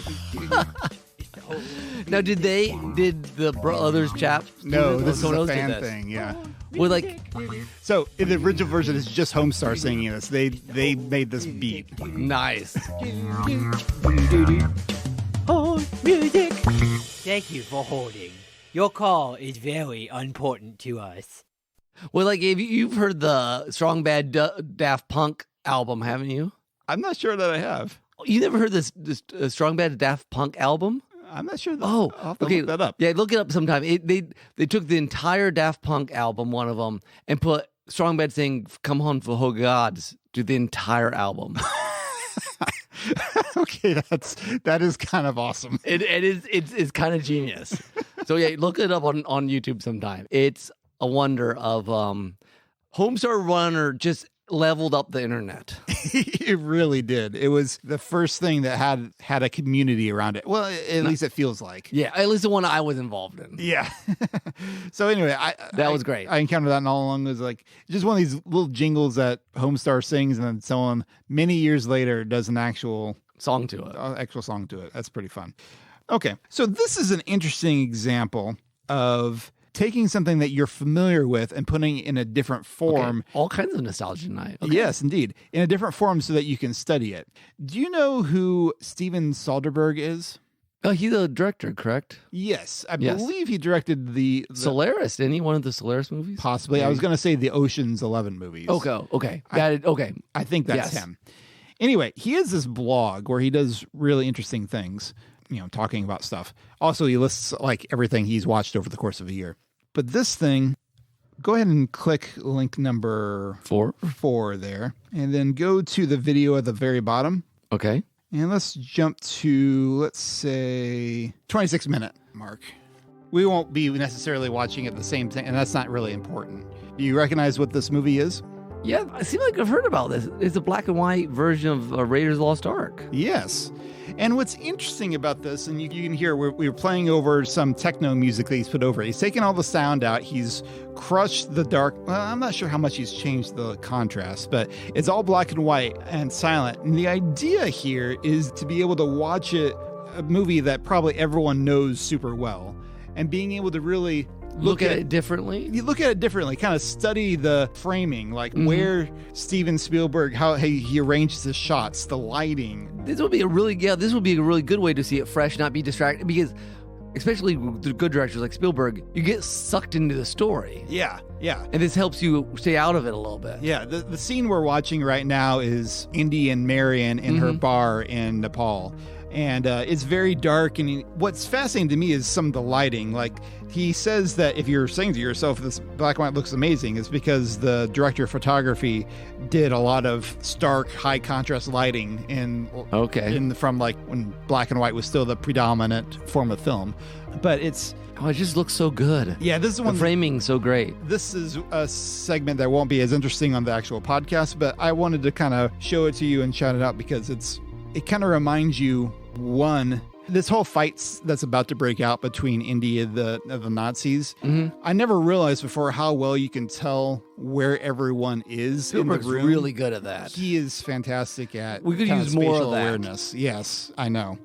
But yeah, the lighting is just, it's hard to say just why it's so cool. It's just it gives definition. Some of these shots when you'll see when the Nazi guy comes in. Oh, here we go. Mine's just a smidge behind, I think. Okay. But like his face is in shadows, but there's just enough lighting on the sides of his head to give him definition. And then as he walks into the room, like you start seeing the glow reflect on his face, and you'll see the glow in his glasses and all that kind of stuff.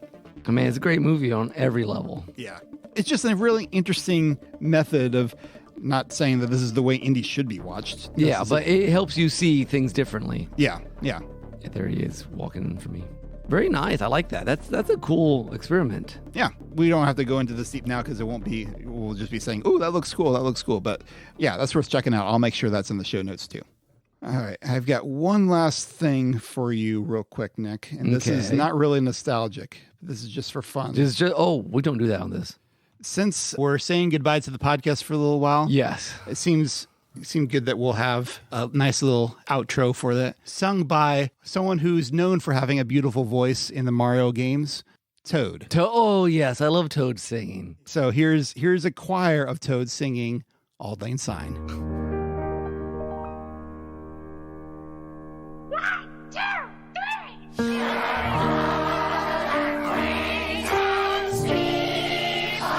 Oh, the internet.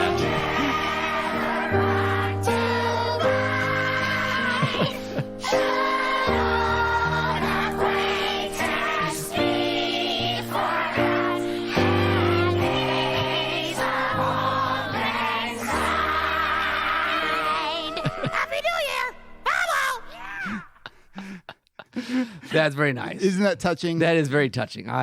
We don't want you folks to forget about us.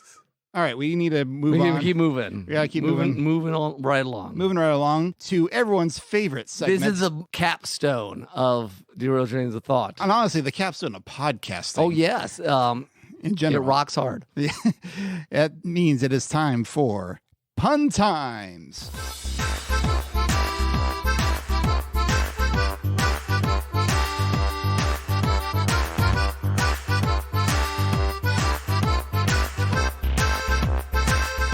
Pun Time started in episode 66. Why did we wait so long? I don't know. This was your idea, I think. Can't imagine. It has appeared in 10 different episodes. And Nick, rather than just waxing nostalgic about our favorite moments, let's just listen to, I've compiled this collection of some of the best or maybe the worst moments of Pun Times. Let's hear it. And I've included a quick introduction for what the topic was because it wouldn't make sense otherwise. That's true. All right, let's hear this thing. Okay.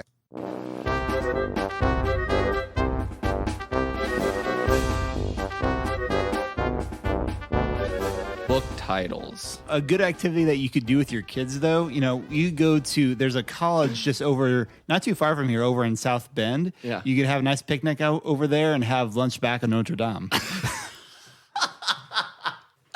That's the best one so far. Let's try to do our own romance, love. Singles Awareness Day, sort of. Singles Awareness Day kind of pun off, I think you know what the best game to play at Valentine's Day is, though? No. Tic-tac-toe. You know why? No. X's and O's. That's so stupid. Okay, so guys, we're missing a case for one of my microphones. That one, the little foam things. So we have a sock on here, and we're talking about putting a sock in it, and that it was quite an amazing feat to do it with that, and that trying to spin a good yarn. Yeah, thin good yarn, and toe the line. Darn it. Our theme, we might go with classical music. Yes. Okay, we need a really good singer to close this out. Yeah. We just go to black like The Sopranos.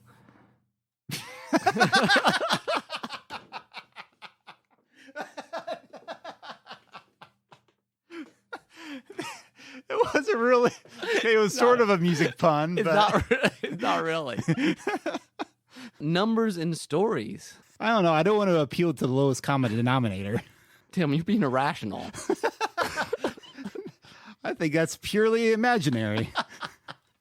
Let's get to the root of the problem. Pastries? Pastries? Desserts? I'm sure our listeners think we're nutty in each time we do this segment. But I just don't know how we can cocoa nut. Well, that's why when you ask me, I would say, yes, pecan.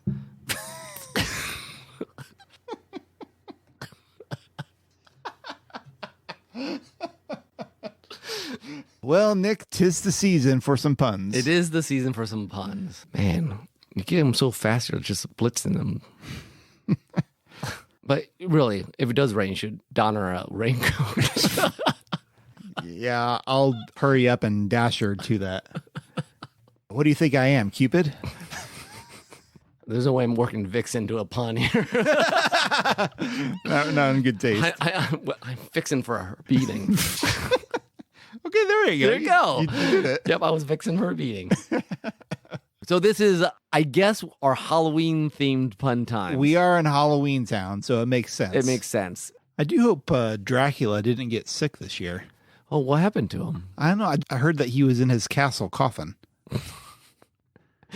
Castle coffin. How about body parts? I'll tell you what, if you're going to go into a pun times with Tim, you need to have some spine. So, some good backbone. Good backbone. Yes, yes. All right. As long as you can stomach it. As long as you can stomach. Yes. Live or die.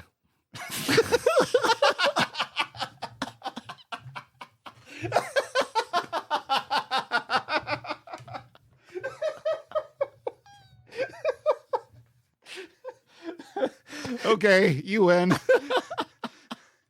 Live or die. Are you kidding me?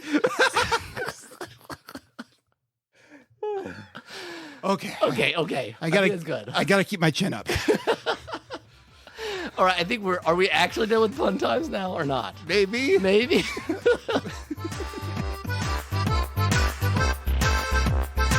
Oh my. Oh man, that was good. Yeah. I think that body part war was my favorite, absolute favorite. We couldn't stop. It just kept going. Oh goodness, good times, good pun times there. All right, well, I don't know. I'm trying to just leave it there. Like, how do we follow that up? I know. I think we just let that just set. Well, I'm fine with that because we're running along here. So yeah, and I think anything we do is going to be not as funny as the end of that one. Yeah, it'll be anticlimactic. Yeah. All right, next segment. Challenge accepted.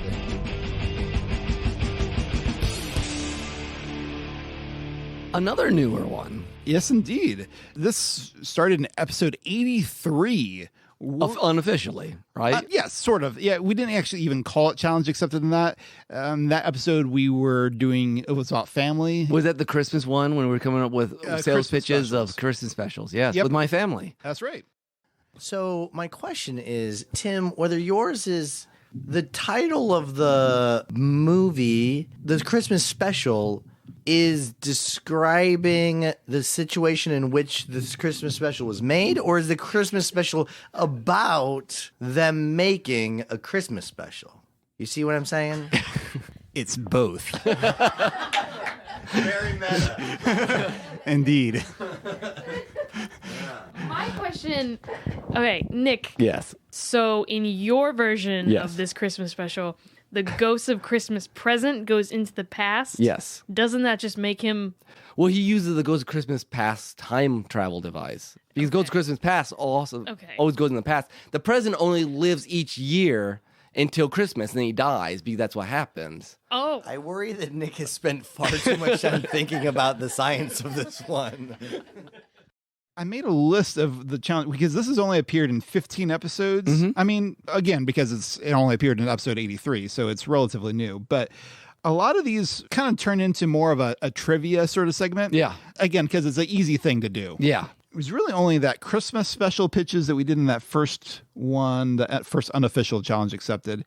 And then in episode 113, we had to make a story summary. That was a lot of work. I mean, we did good. That was fun. But. Yeah, a story summary within given limitations. And that one, we asked the audience to judge which was their favorite. We put a little poll on Twitter, X, and that led to some really fun discussion. That's where Sad Hitler came from. I like Sad Hitler. Yeah, we'll and Vaudeville Vikings. The Vaudeville Vikings, a comic strip. Yep. Yeah, no, that was a fun one. I'll have to play an excerpt of that here. I'm fascinated by the idea of like an elderly Hitler basically having a confessional with a priest in the middle of the desert. I kind of wanted to do something more ridiculous with it, but then it got kind of serious. And I kind of like it, but I think I also butchered it. So I think you could probably do something with it, but right now it's kind of a mess. And again, because this is running long, I'm not sure. I don't know. Do you have a challenge accepted we really want to do? I mean, it just had the author's name. That's right. You want to do that real quick? You did pull something up. So yes, go ahead. We'll just do a handful of these. Okay, so challenge accepted, Tim. We're going to give you, 3, 4, 5. I'm going to give you the pen name of an author. Okay. You have to give me the true name of the author. Okay. Example, we talked about previously. If I say Theodore Geisel is actually Dr. Seuss. Dr. Seuss. If I say Samuel Clemens is actually Mark Twain. Okay. All right. We got this. Okay. Let's do it. So let's do a couple of these. Okay. I'll start with an easy one, or at least a possibly easy one. Daniel Hadler. Ooh, Lemony Snicket. Lemony Snicket. Very good. How about Charles Ludwig Dodgson? Okay. So that's the real name. Yep. Charles Ludwig Dodgson. I can see why he went with a pen name. Yes. I don't think I know that one. That is Lewis Carroll. Oh, okay. So this is a harder one. I did not know this one. Eric Arthur Blair.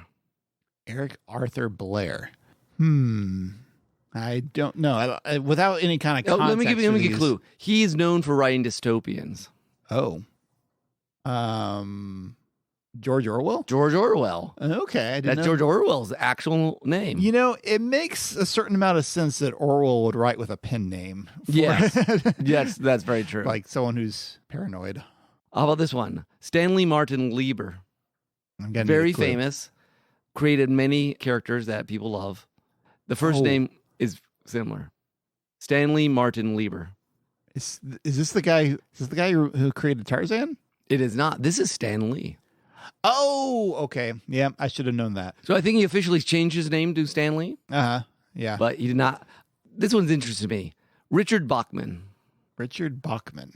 Oh, wait. This is backwards. This is a pen name for a famous person. Oh, Richard Bachman is the pen name. Richard Bachman is the pen name. This isn't J.K. Rowling, is it? No, that's Robert Galbraith. Oh, okay. Richard Bachman is Stephen King's pen name. Really? Yes. Why would Stephen King use a pen name? I guess early on he thought he needed to do some other, because back then you would only publish a novel a year or something, and you had other ones. So yeah, I didn't know he had a pen name. I didn't know that Good either. catch on the J.K. Rowling. Yeah. Okay, let me do one more. I think that's all is worth doing. Oh, 2 more. Okay. Lisa Zinovievna Rosenbaum. Good grief. No wonder she used a pen name.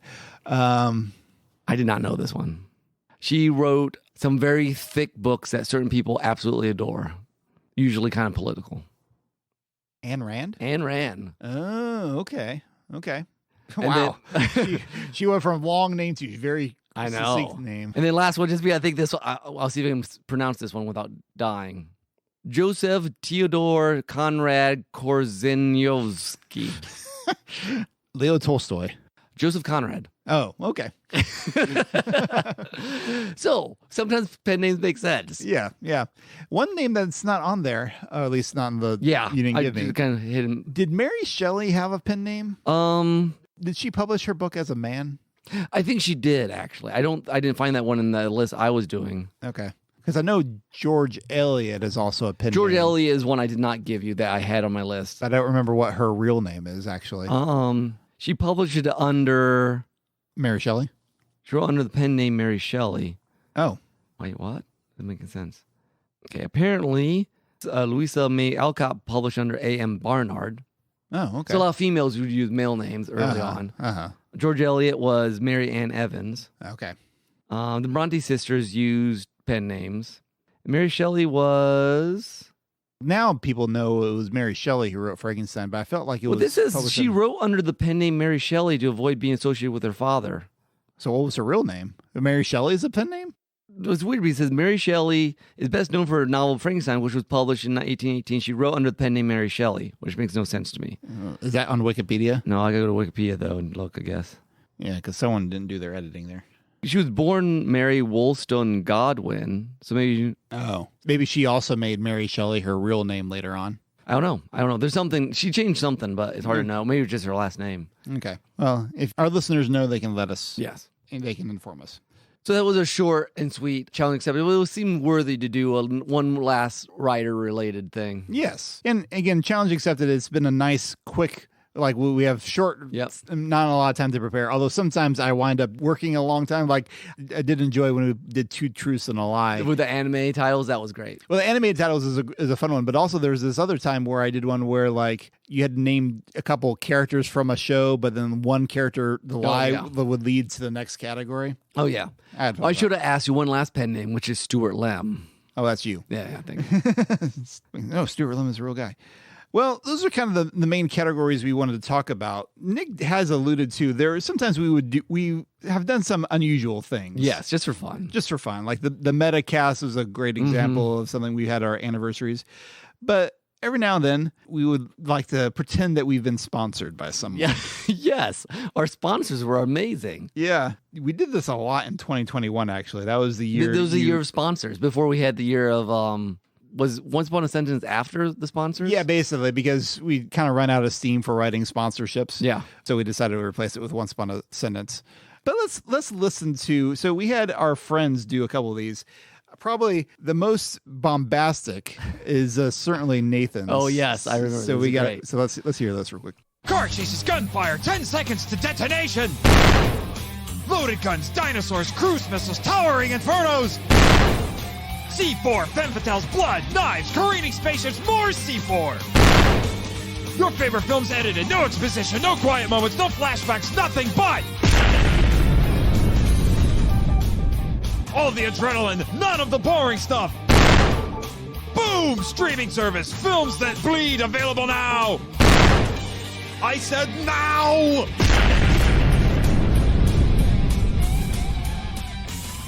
The great thing about these sponsorships, and by the way, great job, Nate. That's probably your best performance to date. Man, I would watch Boom and then make fun of it. But the fun thing about these sponsorships was kind of a way to poke fun at some aspect of the internet. Yes. Like whether it's a streaming service or podcasts or... Like the podcast cast? Yeah. What was it? Incept Jen? Incept Jen, because Jen was... Yes. She'd watch something and react to it, and then like someone would watch her and react to her. React to her reactions. Yeah. So, but as a contrast for that very bombastic one, we did also have our friend Greg record a spot. He did a spot for a podcast called The Peaceful Disquiet. Sound like Greg, yes. Hello. I want you to sit back and relax. Close your eyes. Take in a deep, deep breath. In and out. 1 and 2. Take all that stress, all the problems in your life. Breathe it in and exhale. And go on a journey with me on my podcast, the Peaceful Disquiet Podcast. Here we escape from the troubles of everyday life. Instead, we find that happy place that we all are in deep need of. Of course, there's things on that journey as well, things we all have to deal with. But don't worry. As long as you don't think about the black tendrils that are slowly crawling up your back, they can't hurt you. They can't touch you. As long as you don't think about them, stop thinking about them. Stop. Don't let them, or they'll get you. Yeah, this is the sort of thing that makes me think, man, we could do a variety show. After breaking recharge or creative batteries, there's something there. A short season of variety show, it would be... I think a short season would be the way to do it. Yeah, you'd have to do a couple really good episodes, and just every once in a while, maybe just like faulty towers. Yeah. Yeah, there you go. Because there's something there. There's potential, like just these goofy little promos. And people, I mean, I think the world needs more laughter, good laughter. Yes. Like worthwhile laughter. Yes. We'll do one more set of, because we had fun with our own format for our 120th episode. Let's consider this kind of a what if we did some other podcasts. Yes. Here we go. Are you ready for the next stage of the Derailed podcast universe? It's coming soon to a podcatcher near you. You thought 120 episodes was something special. Well, you ain't seen nothing yet. It's time for the ultimate podcast events. The Derailed podcast universe is about to get much bigger. First up is Derailed, an edgy reboot of the Derailed Trains of Thought you know and love, designed for today's young people.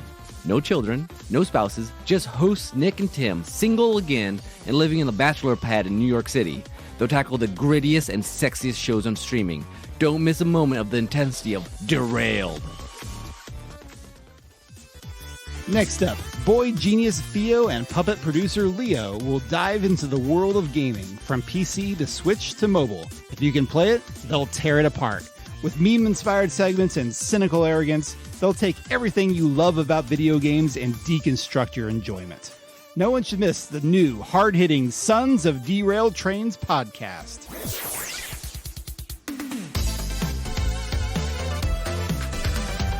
If you're feeling retro, then subscribe to Extreme D Thoughts 99, where freshman Timmy D and Nikolai B will Mixlr livecast thoughts on great, old, and largely forgotten shows like Early Edition, The Pretender, Sliders, and MacGyver. If you miss Go 90, this trip down memory lane is designed for you, complete with rayon shirts.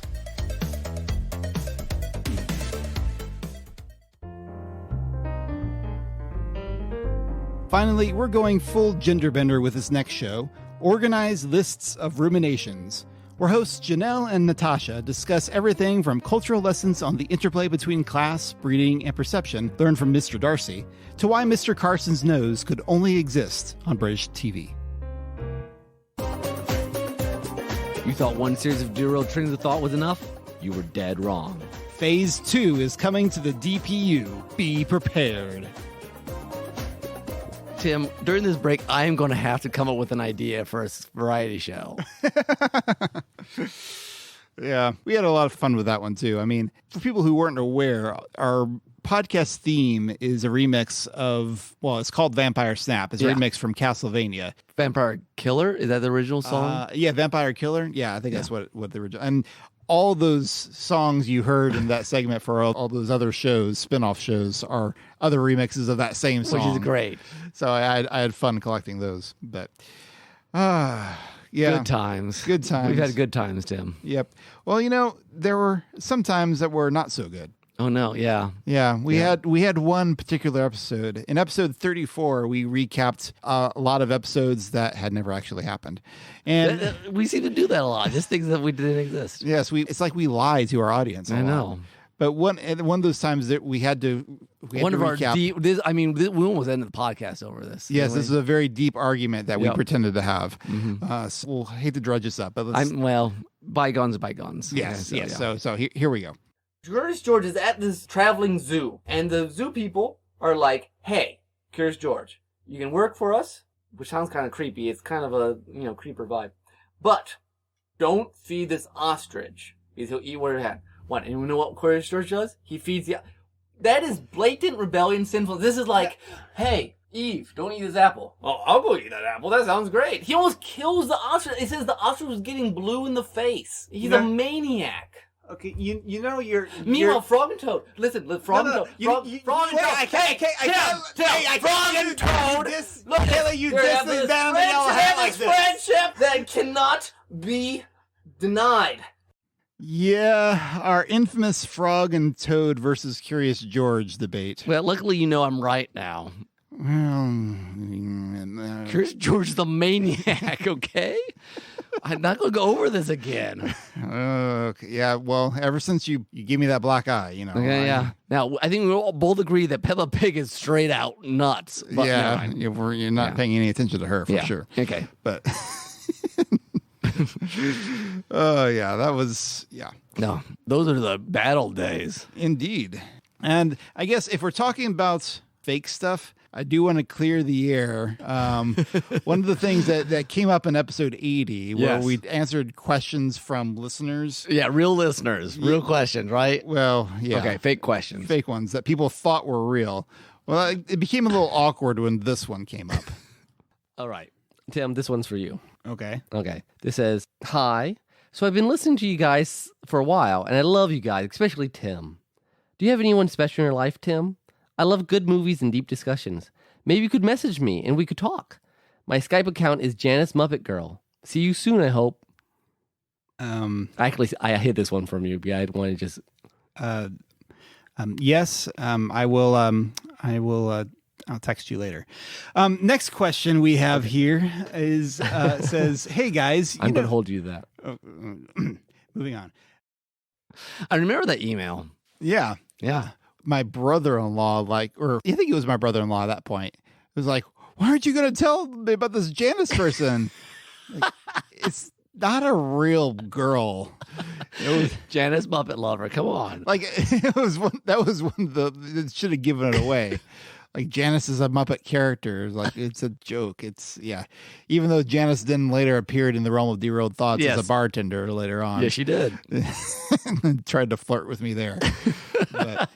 And again, for the record, this all happened way before I met Janelle, my actual wife. Have you told her about Janice? She's heard about her. Okay, good. She's dealt with it. Okay, good. I think Zach might have figured out, because didn't we attribute some letter that he didn't actually write to him in there? Yeah. So he at least knew what was going on, but yeah. Oh, Janice was fun. Yeah, she showed up a couple different places. Yeah. Well, okay. This is running probably little long. Longer than maybe even I expected. I don't know, but so a lot has changed over the years. A lot has changed. And you've moved houses. You got married, had a kid. I've had several kids since it started. Several kids, yes. Two.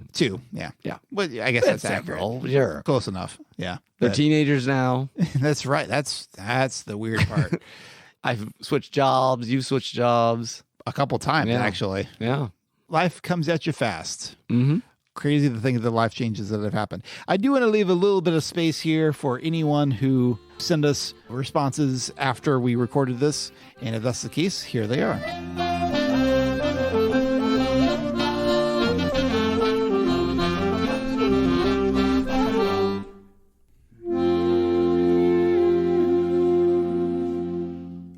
Hey, Tim and Nick. This is Greg. I wanted to congratulate you all, you both, on your achievement in hitting 150 episodes. Specifically, I will always remember we were hit with a really bad blizzard in 2011. The snowdrifts went up to my chest. It took me all day to shovel. And one of the things that I used to pass the time was listening to a few episodes of Derailed Trains of Thought. So it was very helpful for me to pass a pretty miserable experience. Of course, I also will be forever thankful for the episode I got to guest on. That was a lot of fun. As well as the episode that all the Children of the Wells authors got to kind of roundtable on. It's going to be sad to see the podcast go for now, and I do hope that you both continue something in the future. So it was always fun listening to the podcast because it was my time to hang out with two friends of mine. Hey, David, what did you think of Derailed Trains of Thought?